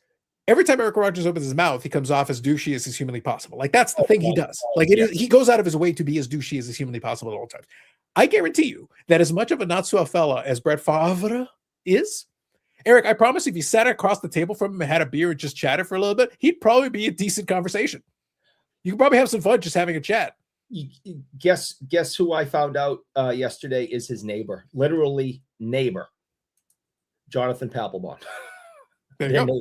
But I can almost, but the two things are two separate. That doesn't mean you're his best friend. That doesn't mean you're his buddy. But I'm saying in the specific situation, if you just sat across from the guy and you were just drinking a beer and for some bizarre reason you're sitting at a table chatting, you could probably have a very pleasant conversation. That doesn't mean he's a good person, but in your interaction, it can be perfectly pleasant. It could probably be perfectly fine. Papelbon was awesome last night at dinner. We had like a 2-hour dinner after the signing. This guy let his hair down, so to speak, was just awesome to be around. Awesome. Yeah. But that doesn't prove. That doesn't mean I know anything about him. But that doesn't prove that he's a good person. He could be one of the worst people in the world on his own time. You have no idea. You cannot. We don't know these people, so it's always a little weird to me, Eric, when we kind of try to project. Again, I wouldn't want to hang around Aaron Rodgers because he just annoys me listening to him. I wouldn't want to deal with him. That doesn't mean, Eric, though, that he's a bad person. It just means he's really annoying. Those are two different things. Somebody I would rush to interact with if I didn't. Yeah. So Rob here said, "Did you guys check out the Gog Show today when they interviewed the big vintage collector?" I did. And not only that, I took a screenshot of him with the prize of the hobby, a PSA 10 77, 78. Opeachy, because it's only Opeachy. Don't ruin it for Bubio. me. I'm only a little bit in. I'm on. They just started talking about the 67 card. Mm. So don't ruin the ending. Mm. So I'll read a couple comments here and get caught up. So Ham says he's been on too many teams. That has nothing to do with the player. The first trade was because the Nationals wanted to get something, or he wasn't going to re-sign with the Nationals. That's how he ended up on the Padres. And then the Padres, that season just didn't work out. And by the way, the Padres are still struggling. To this very day, the Padres are still struggling to figure things out. So they had him for the one season, and then he went over to the Yankees. And the Yankees are mad because he didn't actually want to play for the Yankees, and the Mets made him a better deal, and he took the better deal. So two of those things, well, actually, three of those things, Eric, what does that have to do with the player? In one, he wasn't going to sign, so they traded him to get assets. Understandable from Washington's perspective. I get it. When the Padres looked at it and go, well, number one, we're not going to re-sign him. Number two, this combination didn't do what we wanted it to do. And by the way, the Padres still haven't figured it out. Tatis is having his own struggles. Yep. And with or without Soto, that isn't working. So that's his own issue. Padres are their own deal. And then when the Yankees think, they got to World Series. That was good. And Soto had a great season, but Soto was just there to do a job, Eric. He literally punched in, punched out, did his job. It's like, and then I'm out of here. Is there anyone in the chat who would not quit their job tomorrow to go to another job, another organization, and get paid who's going to pay you a crap load more? Is there anyone in the chat that would be like, no, I'm dedicated to this company and I like it, I'm not interested in making more money and bettering my life and my family's life. I'm going to stay right here in this company. I'm good. Yeah. And when it comes to like later company, I'm going across the street. Yeah. And specifically, if you have no specific attachment to said business in this case, you'll play there, but if they pay it, but it's not like you want necessarily to be there. You will do it if the deal is right, but that's a different conversation. That's the whole thing with free agency, Eric. The thing about free agency is unless there's a really enticing reason for you to go to a certain thing, then it is going to be about who offers me the best deal, who has the best package. And if you can command it because you're good enough at whatever it is you do to command it, Eric, I'm sorry. I'm in favor of get whatever it is you deserve if you can get it. Now, if somebody's offering you, hey, if you're willing to do this deal, you'll still make a ton of money, but we can build this massive team, and that's what you want, then perfectly, I respect it. But if you're out there, Eric, and your goal is just to make the max dollars, then make the max dollars. Absolutely. If you truly are happy, like Carlos said, you're happy, you love your teammates, you love ownership, you love management, and you see that your ultimate goal in sports is to get a World Series title, Stanley Cup title, NBA title, whatever, Super Bowl, and you think this is the best thing to do that. And by putting that ring on your finger, you're going to maximize your worth in the future. Yeah, and it's, and for these guys, it's only a couple of $1 million more if you go to this crappy team that has plenty of cap room and they suck. Then yeah, you could take less. Tom Brady took less. And I don't like supporting that piece of crap. Mm-hmm. Took less every single year in New England and ended up with 6 Super Bowls, which then on the back end makes him the GOAT. And now he makes more money than he ever could dream of. Mm-hmm. And one thing that kind of throws a monkey wrench into this is that Soto won a ring early in his career. He was able to perform and do what he needed to do, so he doesn't have to ring chase. No, he already did it. If he gets another one, it would be nice. Yeah. It wouldn't hurt his legacy. But he's got the ring already. There's a lot of guys at the end of their careers that they're like, whatever deal makes the most sense, whatever's the best team I can get on that gives me the best shot, that's what they're looking for. But if you're a young guy, you're still in the middle of your prime, you're just entering into it, you can make a crap ton of money. And Eric, you've already got the championship. Anything beyond this is gravy. Well, then go get your cash. Go get the bag, as the kids say. You may as well. Tito68 says Soto's indifferent. He takes the game very seriously, though. People that hate him, Yankee fans, because he left for money. Yeah, which is ironic because the Yankees, their whole thing is they offer people crap tons of money. That's usually their deal. That's been historically their deal. Most people are douchebags when actively playing. Fair. Good point. People with negative stories of player interactions are usually the only people who could have any form of validation in their opinions, other than what we were just guessing. That's why I say, I don't take a lot of these players personally because, again, they're not my friends. So I can't take it personally. I'm not concerned about whether they're nice people or not nice people because I don't know them like that. I can't pretend I know them. They could literally be the nicest people in the world to the people around them that deal with them every day. But they're like, I don't want to deal with you. By the way, that's okay. That's the right. Eric never asked me about my family. Terrible, Josh. Terrible. Truly Yeah, terrible. I don't care. Eric Dole, hockey player. Tell me your aspirations, sir. All the time. I say the Rocket in commercials seem to be a good guy. The Rocket knows how to, one way or the other, whatever he is as a person, he knows he's been in the public eye long enough. He understands how the game is played. He knows how to present himself the right way. And that, by the way, that's a benefit to you in the long run. That's going to win over a lot of people because he's on the outside looking in for the Hall of Fame, but maybe someday. And Eric, it does not hurt you to win the PR battle with the people by being very personable to the people, because then they'll back you. They will back you on this. I thought he was going to be a huge douchebag. I was not looking forward to being around him. I poo-pooed the idea of having him come in and the amount of money that it was going to cost. I'm telling you, I shocked at how absolutely wonderful he was for those 2 hours. That's all I can report is the facts. Other than that, I don't know anything about the guy. I don't know if he got into his car and went, "Suckers, thanks for the money, assholes." I have no idea. Mm-hmm. T2 Success says, I'm sure people have had good interaction with Jeffrey Dahmer. Probably. Eric to have best insider hobby book of 2027. True. Bobby says Justin Silver. Not sure what that's about. Heard that before. Now it's got back James Wood for Soto. I know they did okay. They got at least a decent amount of stuff back for it. It worked out. Stu says, I'm dedicated to my retirement. Valid. Fair. Sven says, so Eric, if Cards HQ pays you more money, would you jump ship? Yesterday. Hat comes off. Cards HQ. If they come to the area, they want to offer me $100,000 a year to work there, I will shake Phil's hand, say we're still friends, but I'm going to go make $100,000 a year instead of the part-time job I have here with you, making little because you're my friend and I don't want to take advantage of you. I'm going to go screw Jeff Wilson over for $100,000 down the street. Yes. Because that brand is going to help my family. So listen, Eric is talking a big game, but let's be real. If this situation played out, it would be the decision, Massachusetts. And Eric is like, I'm taking my talents to Cards HQ. See you, Geoff.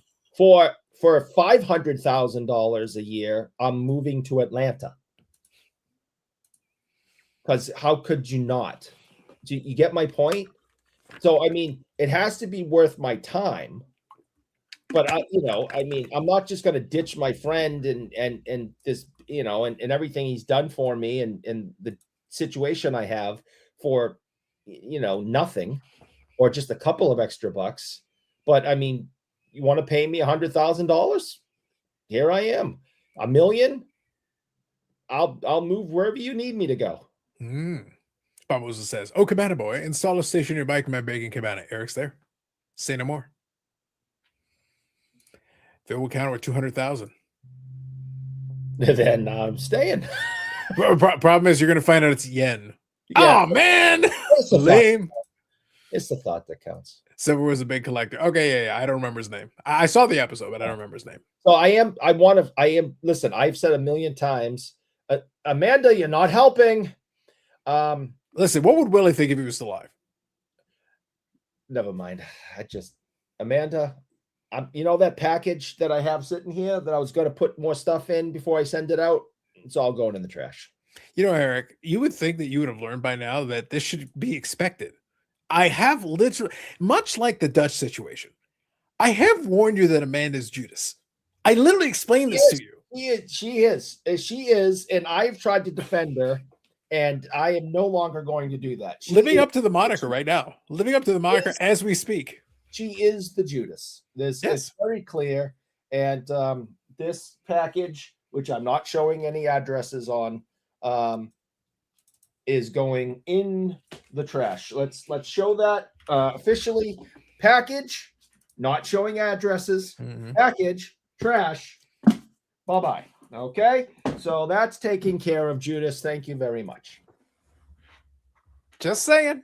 Yeah, thank you very much. It's in the trash where it belongs, and that's where it shall stay. Rob says Wilson might have better security, if you know what I mean. I know what you're saying. I hear you. For that kind of money, who cares? I don't. Eric will actually purchase goods legitimately. Yeah, $100,000. I can afford stuff now. Yep. Oh yeah, you're a delight. Oh yeah, you are. You are a delight. Do this. Says Josh, Amanda, don't worry, I have your back. We're going to invite Carlos to a card show in Tijuana. I'm not going to Tijuana. I'm definitely not going to Tijuana.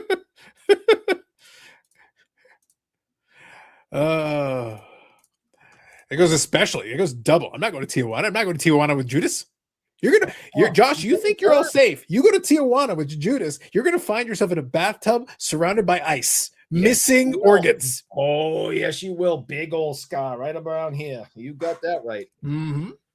Just saying. Just saying.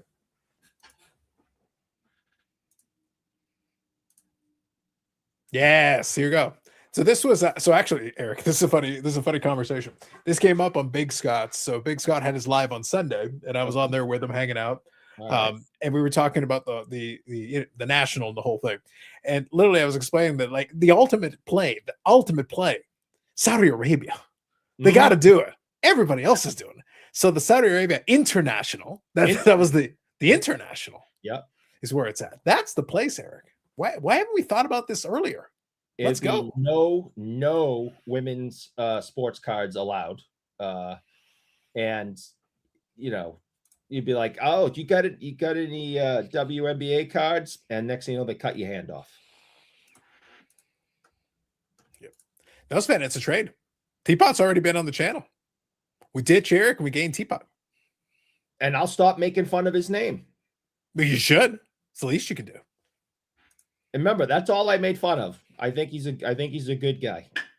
I just think every time I hear Teapot, I'm a little teapot. Sure. See the disrespect. I can't help it. Wow. I'm a sarcastic, mean person. I can't help it. Wow. Between the Dallas card show theft and sports world shenanigans, you would think Geoff wouldn't find Eric appealing, or he might find him more appealing. Well, who is he surrounding himself with? A couple of times I've been around him, I really had my best foot forward. Bobby and I hung out with him for like 20 minutes one day, and then another time I had dinner with him, and so I had my best foot forward. He doesn't know anything about the other stuff. What if he does know it, and that's the reason he made you the offer? Cards HQ needs more merchandise, Eric. It needs more inventory. Get it by any means necessary. Do what you must. The claw lives. Rob says, does Eric have a passport so he gets in the first Halifax card show? Well, he's made it into the expo, so in theory, the same rules would apply. Yeah, yes, I do. I do have a passport. Getting into Canada is not easy for me due to some legal circumstances regarding Marcel. But I just had to put a new roof on my house, and it cost a lot of the monies that was in the bank. Wait, so Eric, so is that the reason you will not be available next week? Because you are off absconding with the monies to take care of the roof? I'm not here to talk about the past. I'm talking about the future right now. Or the future. I'm here to talk about the present only. Eric is having an on the blaze moment, dropping into the garbage. Great reference. I have no idea who that is. Is that a wrestling thing? That sounds like a wrestling thing. Eric, Alunder Blaze was during the era you were actually paying attention to wrestling. How dare you? I don't recall. And by the way, I haven't said this in a while. I've kind of got a little bit of the so let me get it out. Shut up, Josh. Wow. Thank you. I think of Teapot Dome scandal when I hear that name. Which one of you is allowing PSA to open a store in your house? Eric's already done it. He doesn't know it, but it's already happened. Mom's probably got a whole probably some 8-foot tables downstairs. She's probably keeping an eye on everything. Yeah, there's probably a whole business going on down there, and I don't even know it. You're gonna hear the background a couple of episodes from now. You're gonna hear a little sound because the grading machines, they make like a wheezing sound, like a whale. Zzz. You'll just hear it in the background. That's what's going on. Eric gonna sing and dance to put the card in the top loader song. Yes. All right. I'll be back in a couple of seconds. You do that. Good evening, chat. Eric gets hired, but Cards excuse the buyer. Geoff makes videos saying this guy finds steals. Facts. Correct. That's what's going on. For the right price, Eric's there. He didn't even wait for it like the $1 Million Man. Just needed the right number. He ditched his principles, ditch sports world, and leave his life of crime to take on a new life of crime, allegedly. Guess that's the way it's going to be. The happy Mondays. Man, look at that. So, Amanda, now's your chance. While Eric's away, you want to get any Eric slander in there? He did agree with the whole Judas characterization. He did invite it. And he did, metaphorically, throw your cards in the trash. Just some things to think about. Why do you remember that? You can question anything else you like. That's just the way it is. So I'm going to ask you guys. We're probably going to go to the top of the hour. It'll be just a regular kind of Monday episode. Well, the best part about this is that all this, and we never got around to talking about. we didn't really talk about the Hurricanes. We didn't really talk about the Knicks. We got distracted by all the other stuff. It happens. I wanted to talk about the guy getting scammed to appear in Jay Lee's show. I think you'd enjoy it. I make a habit of not enjoying Jay Lee's show. I make a better habit of not watching Jay Lee's show. But if you want to give me the 5-cent summary, I'll be happy to bring the $1 Million Man and cackle. A lot of people do forget about the hockey. They do. Despite Eric's best efforts, they do forget. Now, speaking of, I'll leave it open for a moment since Eric's not here. We can enjoy it for a second. Does anyone have any thoughts on either the Hurricanes winning the Stanley Cup because people forgot about it 5 seconds later, or the Knicks winning the NBA championship, which, again, not even a basketball guy. Pretty big story. Pretty solid. Oh, all right. Unfortunate, but the fall is just around the corner. We will see you then, Eric. Oh, will we? Will we? The fall, I'm still planning on coming. The Halifax is up in the air because that roof cost me an exorbitant amount of my money.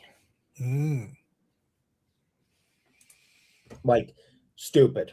Mm-hmm. Josh has watched the last hour. It's not bad. Counterpoint, Josh. How about I watch 0 minutes and 0 seconds and call it a day? I pretend I did. I'm glad this hockey season is over. Fair. Halifax show would be amazing.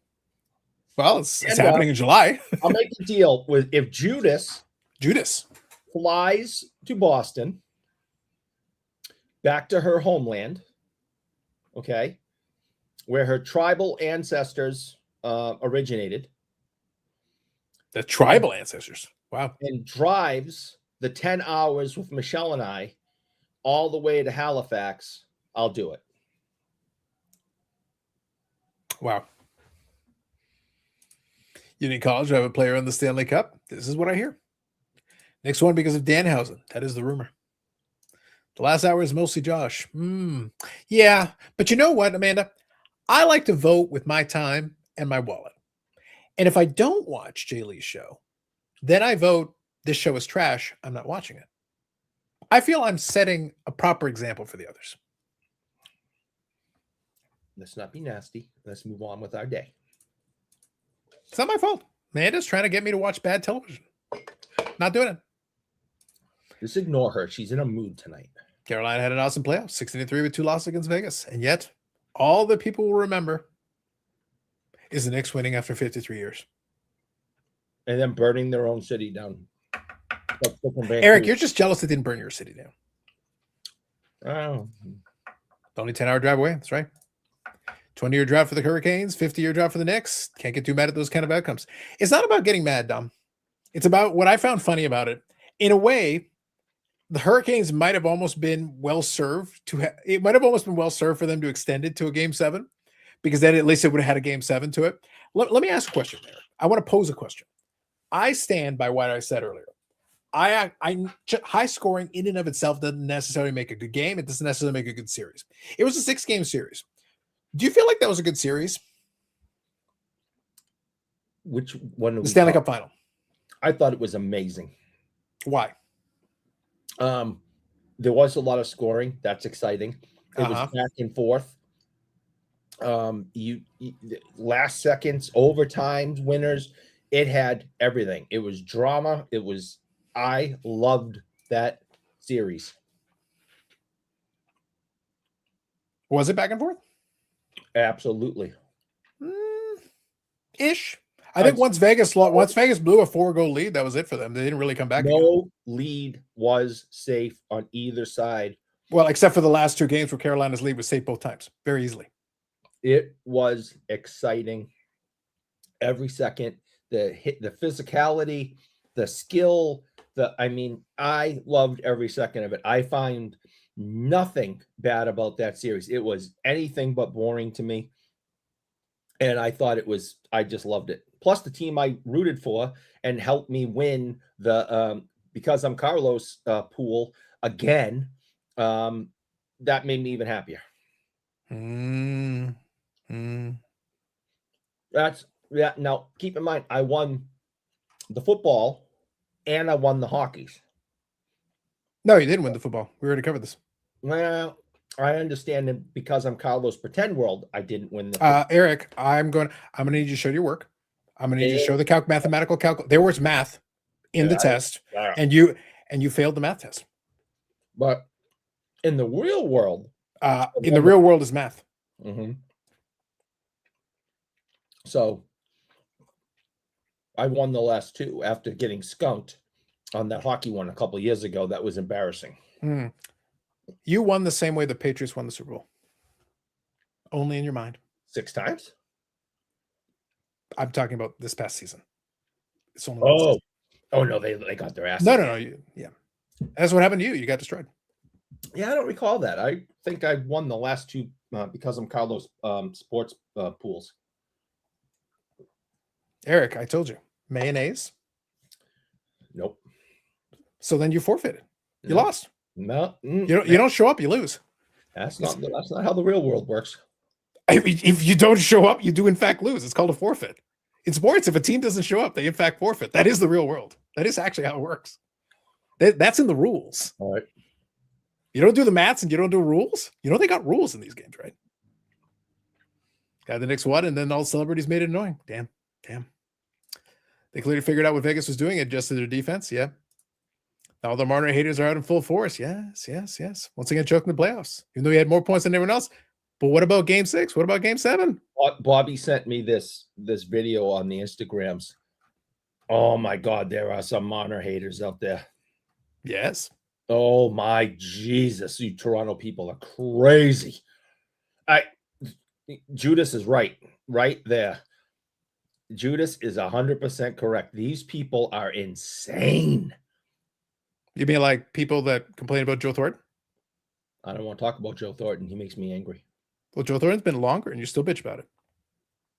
I don't want to talk about Joe Thornton. It's basically the same thing. It's literally the same thing.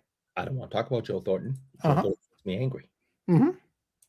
Mitch Marner, Joe Thornton, basically the same person. I don't want to talk about Joe Thornton. Joe Thornton makes me angry. Just saying. Sounds like a whiny Toronto Maple Leafs fan is what I'm hearing. Anyway, moving on. New York is indeed still standing, despite Eric's proclamations. They wanted Marner to fail. What he did. Ultimately, he did. I don't think it matters that they drove him out. Look, the key is to drive him out and then wish failure upon him, which is what some people do with Joe Thornton. I don't want to talk about Joe Thornton. Joe Thornton makes me angry.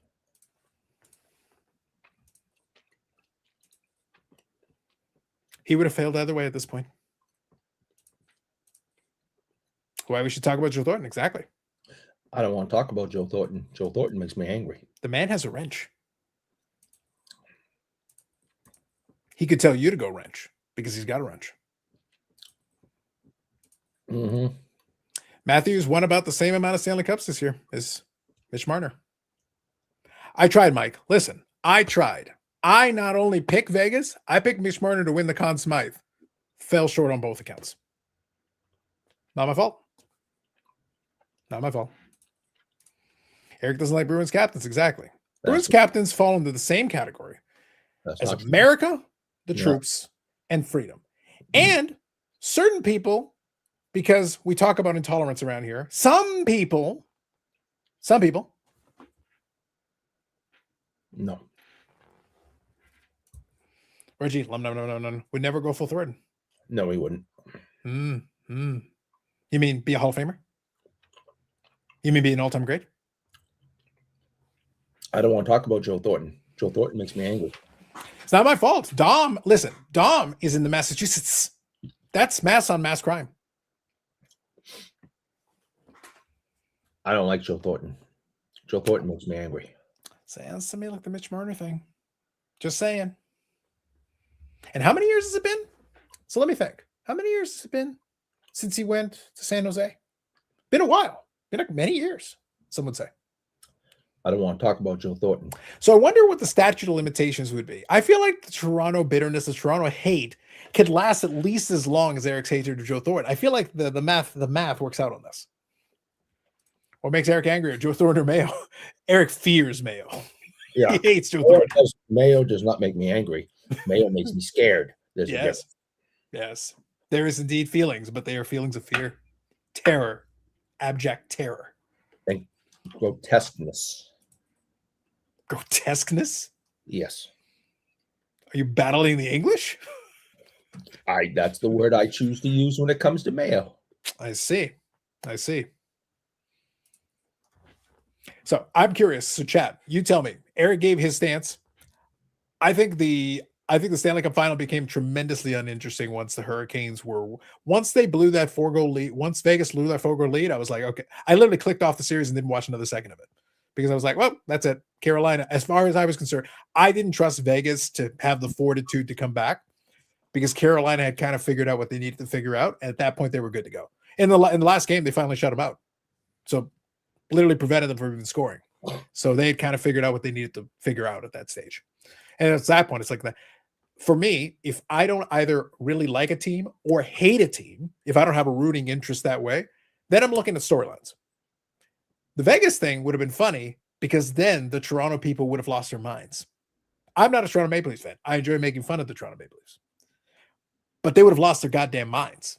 That would have been funny. Eric, it would have been me sitting right here, and I would have done this.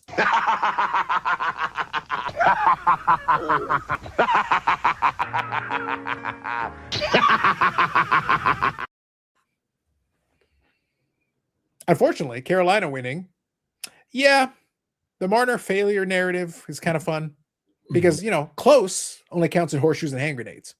Almost being a Conn Smythe, leading candidate right up until the end. If he had finished the deal with, a great performance in game 6, a great performance maybe in a game 7, hey, carries him over the hump. I think he wins it. Didn't happen, though. Horseshoes and hand grenades. We reset and we start over. You don't get any credit. There's no carryover. Sorry, it doesn't count. But here's the problem. Carolina gives me nothing. I don't even have, Eric, first time Carolina Hurricanes have won the set. No, that already happened 20 years ago. That already happened. So I'm left with no storylines. What am I supposed to do with this? I'm just like, okay, on to next season. What's going on with Jason Robertson? Where's the pump? If you can go with this storyline. Some, maybe even most, Hartford Whaler fans are really pissed. But they were pissed the first time. Well, they're pissed again. Sure. They're also 20 years older. Some of them are dead. I just wanted to, you want a storyline. Some, if not all, Hartford Whaler fans are pissed. Just like Quebec fans were pissed when the Avs won their cups. Wow. Just wow. Does Eric hold Samsonov above Thornton? I do not have a problem with Sergei Samsonov other than he's Russian. Wow. You got a problem with the Russians now too? Kind of. The whole world kind of does. So, yeah. Is it the same kind of problem you have with Atlanta for demographic reasons? I do not have a problem with Atlanta. That is not the way it sounded last time. Statement about why hockey is not successful there. Eric, you're going to be hearing about this Knicks championship until 2084. That's fact. I hope he doesn't like Russian either. Listen, what would Willie O'Ree think if he was still alive? I bet Willie probably feels the same about Russians as I do. He's more concerned about his people drawing your ire. And the city of Atlanta has some issues with you. I am actually friends with a Russian and she has lived here. Not anymore. No, she has lived here for 40 years, and she has nothing nice to say about Russia. So, well, you have nothing nice to say about America, freedom, or the troops. Does that count? that's not true.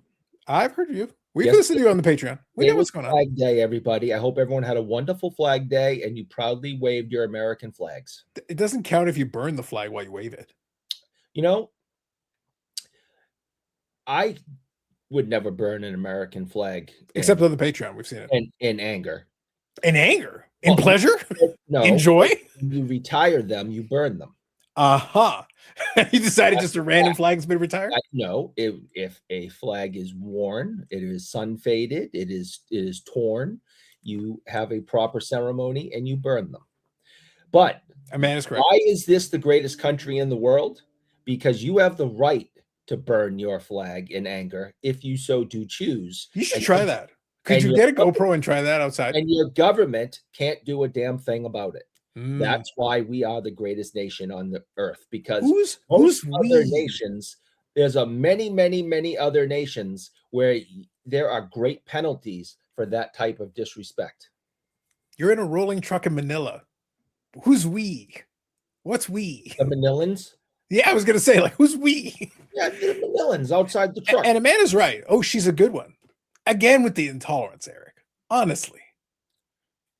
Man, just calling you out. That's a good one. Yeah, I like him. He's nice. Eric, I feel the same way towards Gary Sheffield forcing his way out of Milwaukee. Indeed. Everybody wants to out of Milwaukee. Why would you want to be a Brewer? Wow. The man is Mad City Brew. You are just making friends and influencing people. You get drafted into the majors. Wow. You get your rookie salary. You're like, I don't care where I go. I just want to get there. Then that contract starts running out, and you're like, I am not staying in Milwaukee. Eric is self-hating. He's got a lot of problems. He's also a witch. I'm not. I don't know if you guys realize he's a witch. He's a witch. Not Canadian. Canada is a fantastic place to visit. I do not choose to live there. And yet you choose to live in a rolling truck in Manila. Well, the Manilans are really nice to me. Wow. It's because I love this country so much that I criticize it. What about the burning flag, Josh? What about the burning flags? You have the right to criticize this country. That's why it's so great. And they can't do a damn thing about it. We'll have to find out. Paul might have blocked you. I choose not to play Paul's game. Yeah. If you're Harris, Eric will burn an American flag if he's mad. That's right. Also for pleasure. See, he's kind of wishy-washy. He'll burn it for pleasure or anger. That was not what was said. That is exact. Sven, your fellow German national. Nope. We've already established this. We've talked about it. Sven is not. We've talked about it. Sven is Swedish, not German, but okay. You don't think there can be a Sven? Eric, when the first World Baseball Classic happened, the first one, do you know who was the best pitcher on Team Panama that year? The best pitcher on Team Panama. You don't know the answer. Just rhetorically, just say you don't know. I don't know. Yeah. Bruce Chen. Bruce Chen. That doesn't seem to make sense at all. Do you know why Bruce Chen was on Team Panama? Because he has a parent that's Panamanian? No, he was born in Panama City, Panama, just like me, and speaks fluent Spanish. He probably speaks better Spanish than I do. So Bruce Chen 100% could be on that team. Bruce Chen doesn't sound very Panamanian. Well, listen, Eric, based on your logic, there wouldn't be any Asian people in America because, again, your hatred. And on top of that, hatred of Atlanta. They're not allowed to be there either. Who is allowed to be in America, according to you, Eric? Don't hate Atlanta. No, I heard you. Nope. Bobby hates Atlanta. Oh, well, listen, Bobby, right now, compared to your intolerance, Bobby Burrell is about to be welcomed to Atlanta with open arms. No, Bobby hates Atlanta. I simply explained the factual reasons why hockey is not successful there. Much different. Stu says Sheffield was not a nice signer in his younger days. Josh says First Amendment speech. Josh, you need to take a look at the Charter of Manila. I don't think there's a First Amendment there. I don't think that counts. Jurisdictionally, I don't think it applies here. Eric's already renounced his American citizenship. Eric makes fun of Brewtown. Eric also lives in Beantown. Damn. Eric drinking that dirty Boston water. I know. Imagine if he was 3 Guinness to the wind. The anger, the fury, the rage. Mano Noriega, indeed. Sam Adams, I know. Try growing up a journey with my name. See? You do not appreciate Sven's plight. The struggle is real. Eric. You would do well to be more tolerant and understanding of other people's issues. You're right. I'm not tolerant at all. Listen, we know about your intolerance. It's pretty rough. It's pretty bad. I've seen 3 Guinness, Eric. It's not much different. That's right. Oh, yes, she has. That's what I'm saying.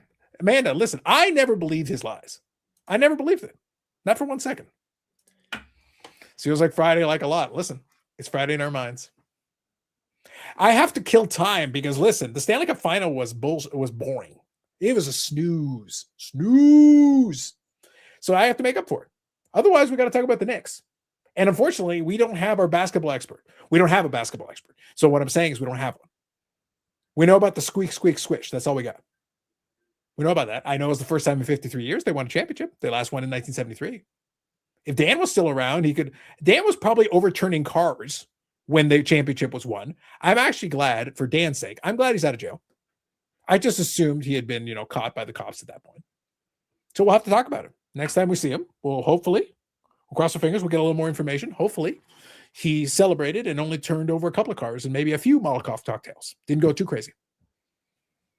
That'd be wrong. We don't want to get too excited.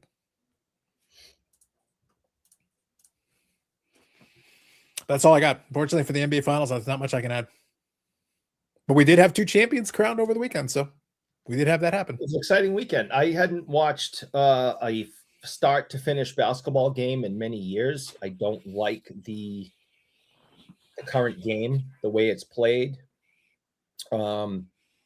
The flopping is disgusting, and that's why I walked away from soccer after playing it half my life and playing in college and having a small scholarship and coaching club level teams and high school teams and dedicated my life to the game. And I had to walk away from it because I didn't recognize it anymore.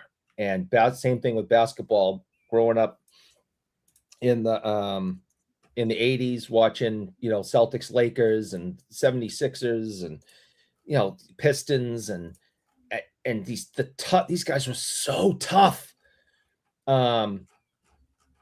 To watching what LeBron does now.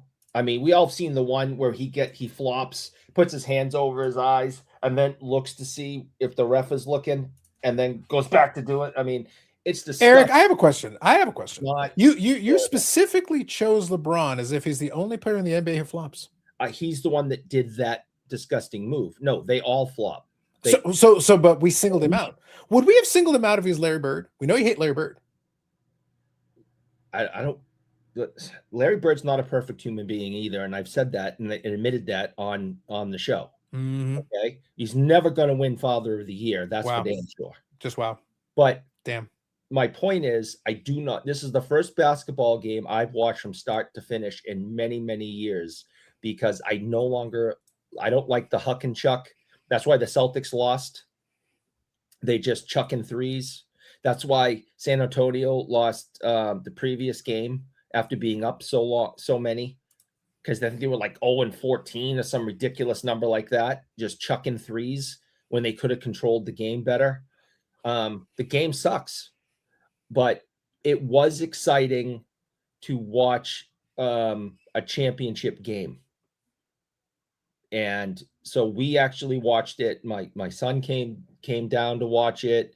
Mom was up here in the living room with us, and we all sat and watched it from tip off to the final whistle. And it was exciting to watch. Mm. But whatever game 1 of the season is next year, I won't be watching that. Mm-hmm. So I'll read a couple of these comments, but there's a thought that I want to play about this since we brought it up.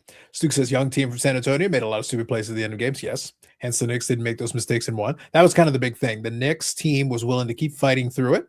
And then the San Antonio team got up. I think they had leads in every single one of the games, basically. And the Knicks came back from double-digit deficits, which is more common in basketball now. You can do it, but you got to help a team out. If you get those big deficits, you got to shoot up a bunch of bad, low percentage shots. So I think it's going to happen. It is kind of an interesting thing the way it works out, but it did make for an interesting narrative because people want six shouldn't be out on the 3-point line. It doesn't make any sense to me. So here's the thing about that. I do not get it. He has the skill set to do it, but a lot of the commentators made the point that yes, you can do that.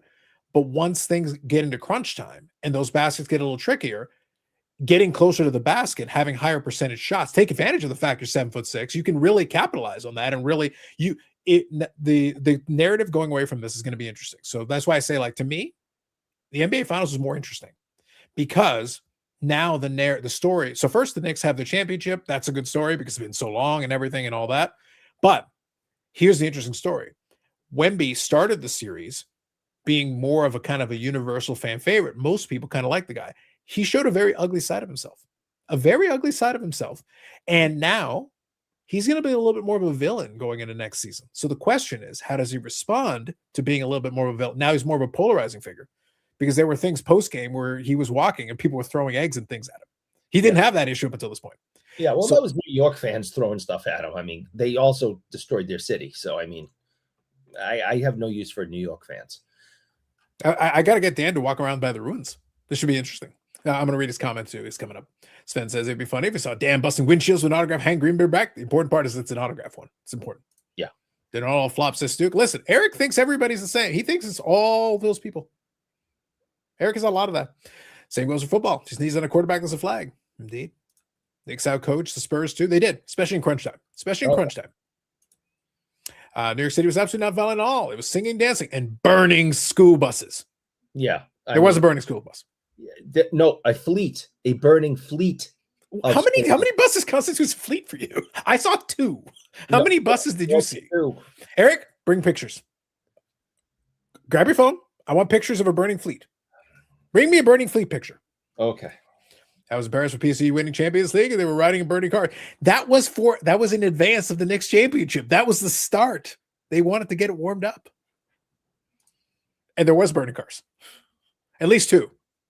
Let's see. Wemby didn't have the signature closing move. So that was kind of my point that I was making. When you're so big, and this is something actually that I think somebody brought up. The answer is 5. That constitutes a fleet for you? 5?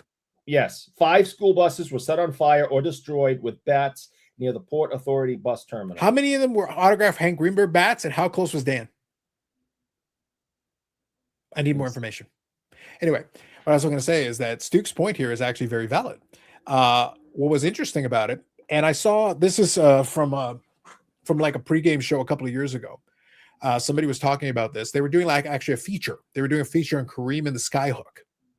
And in the course of that discussion, when they were talking about it, I think it was fun to make the point that they were throwing in there is that they're sitting there going like nobody, and this is kind of a thing that is a judgment on the league as a whole.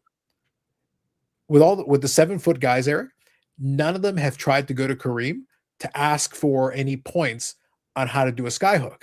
Right. All the guys that are 7 feet tall, if you work on and master that shot, you could, like the Kareem skyhook literally is a move that is almost unstoppable. If you're a 7-footer and can execute it correctly and hit it with a reasonable thing, that's a weapon. That immediately puts fear into the other team because who you're going to get to try to stop it except maybe another 7-footer. Well, you need somebody athletic enough to do it. It's not easy. It's almost unstoppable if it's done correctly. Right. And he definitely needs to come down some more low post stuff. He's brilliant with the alley oops because he can get up above everybody and he's athletic enough to really, come down there hard. I saw him dribble the ball over half court a couple of times, and dribble a handful of times when he shouldn't have been. That time when he tried to pass out of his own defensive zone and hit his own player in the back. What the hell is he doing with the ball in his hand? They literally have a guy who's responsible for that called a point guard. That's why is the 7'6" center all the way in the back in the defensive zone, dribbling the ball out and then tries to dish it and hits his own teammate in the back. My biggest concern for Wemby playing is if you watched every single final game, he was exhausted in the fourth quarter. He dominated for 3 quarters. In the fourth quarter of every game, he looked exhausted. And the more tired you get, the harder it is to hit those deep threes. And I don't know if they needed to do more substitution with him, run different plays to give him a break now and then. I don't know. I think he's young. He needs to gain some weight, build some muscle in his legs. So this is, yeah. So let me ask a question about this, because this is one of the talking points coming out of it, and this plays into this comment as well. A lot of people are talking about it. So here's the interesting thing about this. So Wembanyama is like, I think 7'6" or 7'5", Yeah. something like ridiculous. It's crazy. Yeah. So his official listed weight, Eric, official listed weight. Yeah, right. It's a lie. He's it's looking at him, it's probably accurate.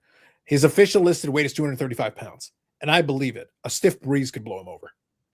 Yeah. Well, here's the problem, Eric. I weigh 1 pound more than Wemby. Yeah. I could literally shove him, and considering how tall he is, he would just crumple. He'd literally fold in half because my weight. I just throw it at him. I could literally bump him off because he doesn't have enough weight to push back. It's all distributed over long bones. Like the bones are weighing the majority of his weight. He doesn't have a lot of muscle. He's got very thin arms and very thin legs. Now, here's the contraring problem. Yes, he probably should gain some weight, but the problem is when you're that tall and that lanky, if you're not careful of the kind of weight you gain or the speed at which you do it, then all of a sudden you invite a whole bunch of injuries because again, he's so long and lanky. Like, I hope he's drinking his milk because those bones could be pretty frail if you're stretching out over that big a body. And he was also on the ground a lot. Yeah. Diving for balls because he was trying to dribble. Guys would knock the ball away from him, and he'd dive on the ground. Well, when you're 7'6", that's a long way down to dive and start throwing yourself around on the floor.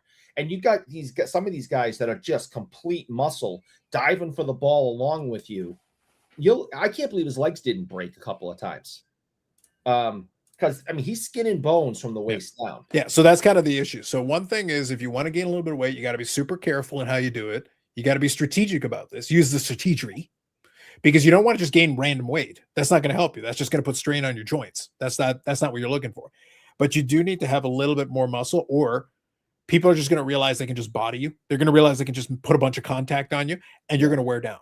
And the other issue that you kind of touched on is that up until this point, his entire career, he's never played that much. He's never played that many games, and he doesn't play big minutes up until this. He's never gotten acclimated to it. And he may not have the stamina built in with that frame to be able to do big minutes. He's going to have to completely adjust his training regimen, a completely different strategy for that, to build up his endurance to be able to play closer to 40 minutes.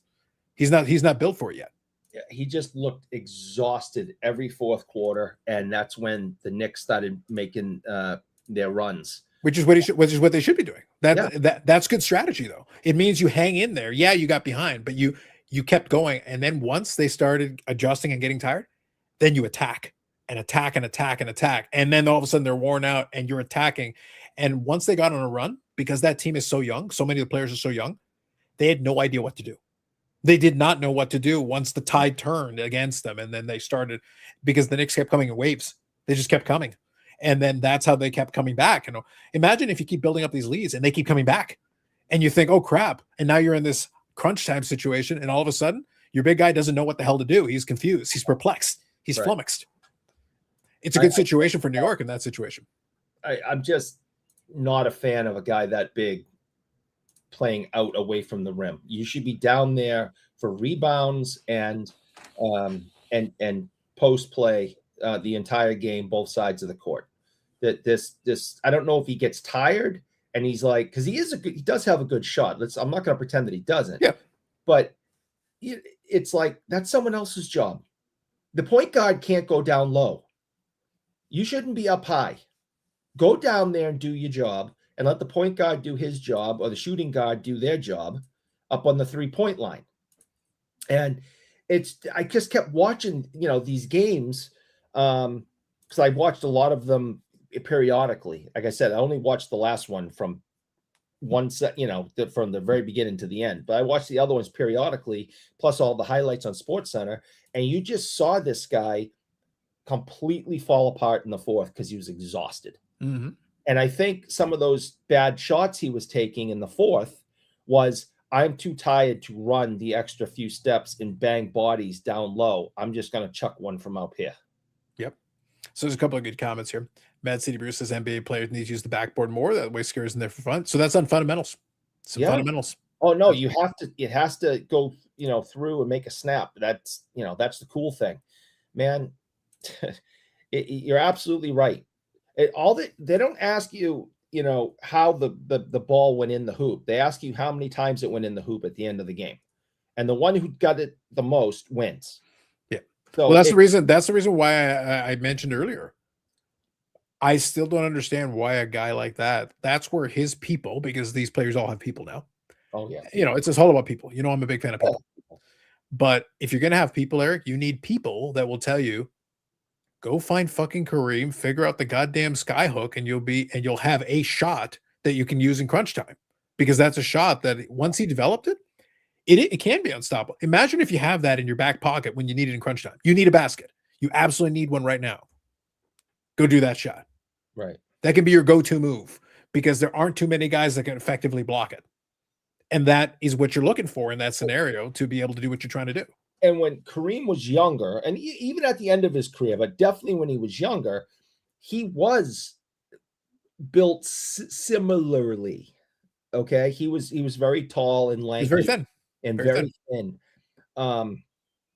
And he just dominated. He was the all-time leading scorer. He was MVPs. He dominated. And I don't see why Wemby can't do the same thing if coached correctly and stop trying to be a point guard. Well, it's an ego thing with a lot of these players. That's why I said all these 7-foot guys, not a single one of them have tried reaching out to the guy. He literally, in that documentary he was talking about, it's like, yeah, and the thing is, Kareem has literally been like, I would be happy to work with these guys and show them how to do the move, because he knows that if you're a guy with that kind of height, it can be a big move for you. It can be really usable if you want to harness that move, but they don't have any interest. It was like, well, the guy was the leading scorer all time in NBA, and for some reason you're not interested in the move that he used. I honestly believe, and I mean this entirely. I know it sounds silly, but I truly believe this. If it was a fact that you could score 50 points a game shooting underhand, and it's an absolute fact, guarantee you will score 50 points in every game you play in if you shoot underhand, none of these guys would do it. Yeah, they want to look cool.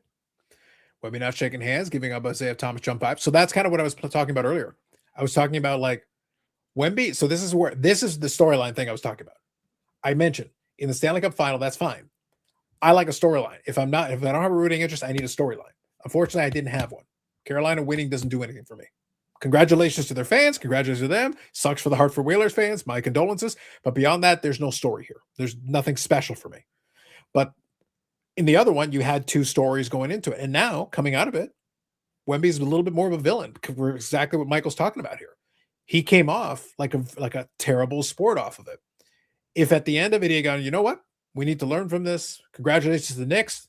They played better than us. They figured it out. I got stuff to work on in the offseason, and we'll figure it out from there.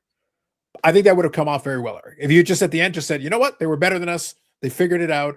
We need to learn from this experience and do better next time. No, didn't he say something like we were the better team? Yeah, he said we dominated. He basically said we dominated. When losing teams say the better team lost, and it's like, no. Well, Eric, you already did that during the football pool earlier. You lost, and you tried to make it like you won. You actually convinced yourself that you won. It's like a Wemby situation. It's like the Joe Thornton and Mitch Marner thing. I don't want to talk about Joe Thornton. Just saying. Angry. Okay, so advance one Chet to come out looking like Embiid. It just didn't work like that. Yes. The Dirk step back. Yeah. So a lot of these good players have moves. If you've got a go-to move that you can use in the clutch, that's really critical. Jordan had a couple of moves. The fadeaway was a big move for him. He had a couple of moves that he could. But that's why Jordan gets a lot of credit. That's why he's pretty much the GOAT for most people, is that he kept developing his game, though. This was the key. He kept developing his game. He wasn't content. He wasn't the same Jordan in 1993, 1994 that he was in 1986. He kept adding things to his game. Then he did go to the gym. He did bulk up. He did all those things. Yeah. But he did that because it's the only way this is going to work. So he had to adapt. He had to adjust. So the question now is going to be like, okay, you have this experience. Are you going to learn from it? Or are you going to go home and pout? If you learn from it, you know what, Eric, if he comes back and works on something in the summer, finds a go-to move and does a couple of things, adds a little bit of muscle and does all these things and come back next year and the Spurs figure it out next season, it's going to be a good story for him. But that's the question. Will he learn from this endeavor and get better next time? No way to know. We'll see. I mean, he's a Bruce Lee. That's right. Kareem won at 23 after Eastern Conference his rookie year. Kareem trained with Bruce Lee.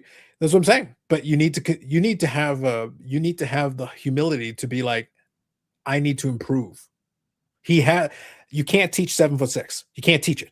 So he's got that. So the question is, what can you add to your game to make you better? What can you do? I think Kareem was a pallbearer at Bruce Lee's funeral, I think. Oh, Bruce Lee? Yeah. I think that's right.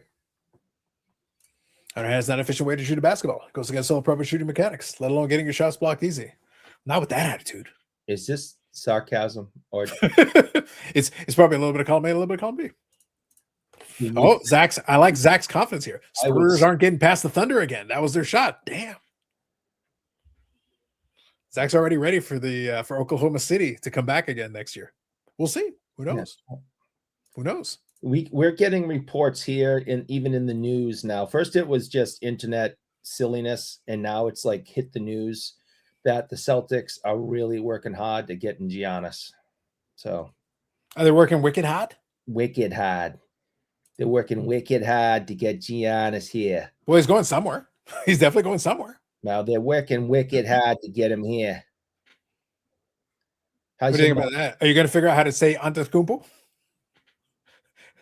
Yeah. A lot of letters going on there. Yeah, we're not saying that. Just going to stick with Giannis. We wouldn't say pizza right. I would love to hear like a heavy Boston accent. Try to say, like, I struggle with it right now. Antetokounmpo.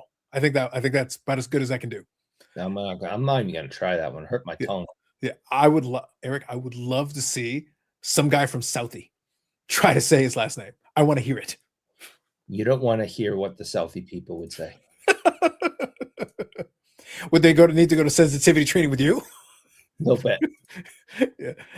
Thunder training. Hey, listen, it could be somebody. I heard he's going to the. I heard a lot of teams, man. I heard a lot of teams. So, Eric, I will tell you this. Maybe this is the takeaway here as we conclude here this evening. And thank you all for. You're never getting to my stories. All right, I'll save them. I got great stories. Yeah, but how many of them are real? Like, you've had a lot of concussions. Are you sure they actually happened? They're both real. One are they spectacular? And they're spectacular. Thank you. Love Seinfeld. One of them came from the horse's mouth, and the other one I read some years ago from a reliable source. All right. Tell you what, we'll close on this. So, by the way, last comments in the chat, last everything, hit the like button. Appreciate it. AMG Collectibles, AMG.ca, AMG Collectibles YouTube channel. There will be a podcast episode this week. I believe it's SP Authentic this week. I believe SP Authentic is the one this week, which is one of the big ones in the hockeys. In the hockeys, SP Authentic is a big series. So we'll have the checklist. We'll go over a couple of things related to it so you can check that out. And there are some cool cards that came in the shop. I've got a couple of them. I've already got the cards that came in the shop in advance. There is a little bit of fanciness in there. So Steve will be back. Collecting the scallops, collecting the people. We'll talk about it. And to conclude, as we finalize here, IG Deck. Thanks to a good friend of the channel. Also, kind of promoting it. And I'll put it there. You can use the code BIC. You can literally do that. If you're watching on TV, you can actually go to the link. It does work. All right. So with that, in the chat, feel free to put in your last comments. And we'll conclude on this. Eric's story that is totally true that he didn't make up. Concussions. Brought to us by igdeck.com. All right, Eric, pick one, and that'll be what we conclude on. Do the people in the chat want to hear a story that Tim Thomas told me the other day, which is freaking unbelievable and hysterical, or a very sensitive, heartwarming story about Mickey Mantle? You guys let me know. Tim Thomas, hysterical and funny, heartwarming story about Mickey Mantle. Which one? Do we have anyone paying attention anymore to this crap? Hold on. I got this. Eric, I got a poll in the chat. Okay. I'm gonna give it a minute. We're gonna let the poll run. Tim Thomas or Mickey Mantle? Funny or heartfelt? All right, right now we got 7 votes in so far. Thank you, Josh. Bring the humor. Have a great night, everyone. Thank you, Mad City. Mantle, yes. Their third option. Hit some dingers. Use the poll. So right now, Tim Thomas is leading with 82% of the popular vote. Okay. We count every single vote, just like the silly card of the week. I'm going to give it until 10:20. When the clock switches over, I'm going to end the poll. Did my civic live stream duty. Thank you. Appreciate you. So when the clock turns over, I'm going to go to the polls, and we will give you the results. Funny or heartfelt? Funny or heartfelt? Mm-hmm. Well, funny like a irrational Joe Thornton hatred, because that's pretty funny. I don't want to talk about Joe Thornton. Joe Thornton makes me angry. All right, just saying. I just felt like that comp was the best one of the night. See, I loved how we were like, oh, the Toronto fans are so bad. And it's like, wait. I got one. I know a good one. Some great Mantle golfing stories from guys that knew him. He loved his alcohol. Yes. But did he love his alcohol the way Eric loves his chocolate sticks? Oh, no one likes that much. No. All right. We're ending the poll. Here we go. Who wins? The results. The people have spoken. 83% of the popular vote says Tim Thomas. That's what the people want. So while you're saying that, I'm going to refill my water. Tell your Tim Thomas story, Eric. The floor is yours. So this came from Tim telling me this story at dinner the other night. He's in college at the University of Vermont. And there's a guy in his dorm they called Tex. Why did they call him Tex? Because he was from the South, but it was like Arizona, I believe. But he had a Southern accent, so everyone's called him Tex. And Tex would sit in his room and play the guitar, and they drink beers with him and talk about life and all this stuff. And one day, Tim looks over at Tex and sees these red lines going up his arm. And he remembered that something he learned in one of his classes that could be some type of infection or something that's dangerous. So he forced Tex to see the school nurse and the doctor, and they rushed him to the hospital.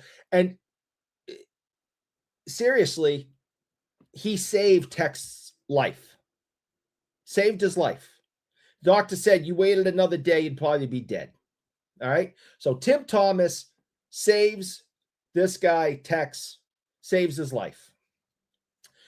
Tex only stayed, I think, at University of Vermont for like maybe his freshman year or something.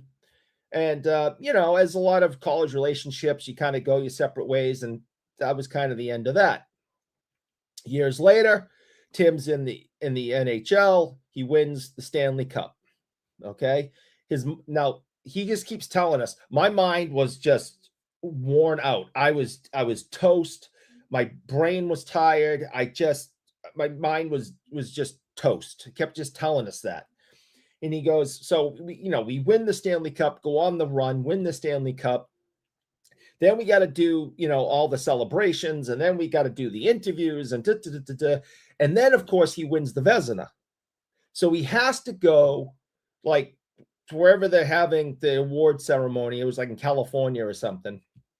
And he and his wife are out on the red carpet getting interviewed some more. And he keeps telling me about how his brain is just exhausted. He's physically exhausted. He's mentally exhausted. He's just a mess, for what the last month of his life has been like. So he's on this red carpet, and the only people allowed on the red carpet are players, media, and other famous people, entertainers, etc. All right. And I guess the security was super, super tight. And you had to have badges and the whole thing. So he's sitting there and he's doing some interview and he doesn't even remember like even doing it because he's so exhausted. He keeps going over this about how tired he was. And all of a sudden he hears someone yell his name, Tim. And this guy walks up to him and starts talking to him like he's familiar with him, like they're friends. And Tim is like no idea who this guy is. Doesn't have a clue who this guy is. And he goes, and finally the guy realizes Tim isn't getting who he is. And he said, Tim, it's me, Tex. And Tim all of a sudden is like, Tex, oh my God, I haven't seen you since college. It's so good to see you. And, they start talking. And then all of a sudden, Tim kind of stops and goes, what are you doing here? Do you work for, for an agency? Are you here, doing this or that? You in the media? What are you doing here? How are you on the red carpet? And Tex looks at him and goes, you don't know who I am now, do you? And he's like, no, I'm sorry, I don't. He goes, Tim, I'm Dierks Bentley. I'm performing tonight. And have you ever heard of me? And Tim's like, yeah, I've heard of you, but that's you? And he goes, yeah, that's me. I'm performing tonight.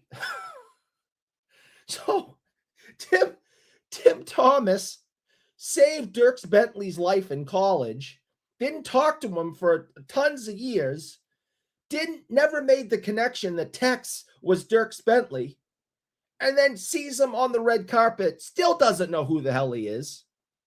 And Dierks has to tell him, you don't know who I am now, do you? So that's the story Tim told me at dinner the other night. I thought it was absolutely hysterical, the whole connection. So, and for those who don't know, Dierks Bentley is a super, super famous country singer now. So famous that we don't know who he is.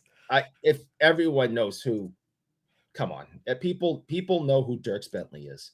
But yeah, he was telling me this at dinner, and my mouth dropped when the punchline came. So I thought you'd find that interesting story of the connection and the fact that he saved this guy's life. And then years later, he's super world famous. And Tim had no idea. Is he, Zach? Is he? Yeah, he is. He's a big deal. We're talking about like Pink Floyd big? Pink Floyd sucks. Dierks Bentley's good. This guy sounds like he sucks. All right, name what's his best song? What was I thinking? What were you thinking is usually what you ask during the show. No, what was his best song? You just asked me. What was I thinking? That's who's on first. with that title, that's a Who's on First routine begging to be executed.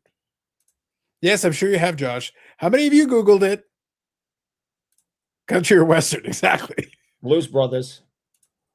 One of those had to be their stories, I guess. Bigger than Kiss for sure. Oh, yeah, no doubt. Oh, that's not nice, Zach. There's like a barbershop quartet across the corner is bigger than Kiss. That's a low bar. I'm talking about like, is it good? It's like, is anybody good? Come on. That's right. Someone name a Dirk song if he's a big deal. Well, Eric tried to name one, but I asked who's on first. Oh, God, I just did. All right, name a second song. He has a large catalog. I'm sorry. Well, I'm only going to a second song. I'm not asking for his deep cuts. You gave me one. It's the first Who's on First routine, but I want the second one. Name me a second song. A second song. It doesn't have to be his best song. What's the second one? It's the one about how he goes on his honeymoon by himself because the relationship broke up just before the wedding, and he had the tickets, and he's sitting on a plane. I think it's called Sitting on a Plane. I thought it was called like that's literally 3/4 of the country song. It's a girl left you. Yeah. You thinking about your girl? It's like you just described the country music genre. He went and on the honeymoon anyways, and the plane turns into a giant party on the plane that he's on. That's another huge one. Uh-huh. I see. Drunk on a plane. There you go. Thank you. I'll even call her Amanda this time because she's on my side. That sounds vaguely like the sequel to Snakes on a Plane. See, whatever. I told you, I thought it was a really cool story that Tim Thomas told me that didn't have anything to do with hockey, but it was funny as hell as far as I'm concerned. There you go. And good luck to those of you that Googled who that. This isn't a bit. I had literally no idea who you were talking about. The reason I was asking is like, I was like, sure, yeah, great. You have never heard of Dirk Bentley? No, not a clue. You Eric, you could have literally named one of your 3-pointer guys, and it would have given me the same reaction. I have no idea who the fuck you're talking about. You could literally have just made up a name. No, he's very famous. I have no doubt. Sure. Good luck. Google it, kids. He's bro country adjacent. Oh my God, that's trash. That's throw it in the garbage. Less interested than I was when we started. And I don't know who that is. That wasn't a joke. I don't know who that is. But bro country adjacent. If that's the descriptor you're going to give me, that sounds to be like skip. Cool story for someone who drinks dirty Boston water. There you go. Boston. But yes, on that bombshell. All right. If anyone else can come up with a better story that a 2-time Vezina Trophy winner, Stanley Cup champion, and a Conn Smythe Award winner can tell you over dinner, please share it with me now. I'll wait. Can we start with a musician? Can we start with an actual musician that again, I'm half convinced it's AI. It could have been Dirk Diggler. Could have been one of the Super Mario Brothers. Who knows? Zook's heard of Mickey Mantle. I'm still waiting. I didn't hear anything. What? Oh, okay. Eric, I don't think you can hear the chat. If you can hear the chat, I'm going to start wondering what's in those chocolate sticks. What's the concussions? I hear lots of voices. I'm just saying, if you start hearing the chat, I'm more concerned about that than your made up country guy. But okay, it's not made up. He's very, very famous. Yeah. Okay. Cool. It's just like Donald Duck. They're both real. Mickey Mouse, real, all real. Yeah. Mickey Mouse has songs too. It's the least annoying Tim Thomas story I've ever heard. That helps. There you go. Well, Zach, you should have convinced people to listen. It was a democracy, Zach. For the record, I did in fact leave it open to a vote. I left it to the chat. You all had both choices. You had both options. And it was pretty one-sided. Can't help you. I'll tell the Mantle story another time. Yeah, we'll save it for later. Anyway, that's it. So, folks, hope you enjoyed. Congratulations to the Knicks fans out there. Congratulations to the Carolina Hurricanes fans. Congratulations to Dirk Diggler, Dick Buckus, whatever his name is. Anyway, hopefully he has another good song someday. So good luck to him. Hopefully he doesn't have to be saved by Tim Thomas again, because Tim Thomas doesn't look like he's saving anybody. I saw the picture. So he doesn't need to be saving anybody at this point. Leave the man alone. He suffered enough. He had a picture with Eric. Suffered enough. But good luck to him. And may you all enjoy your Dick Buckus country song. Have a good night. See you next week.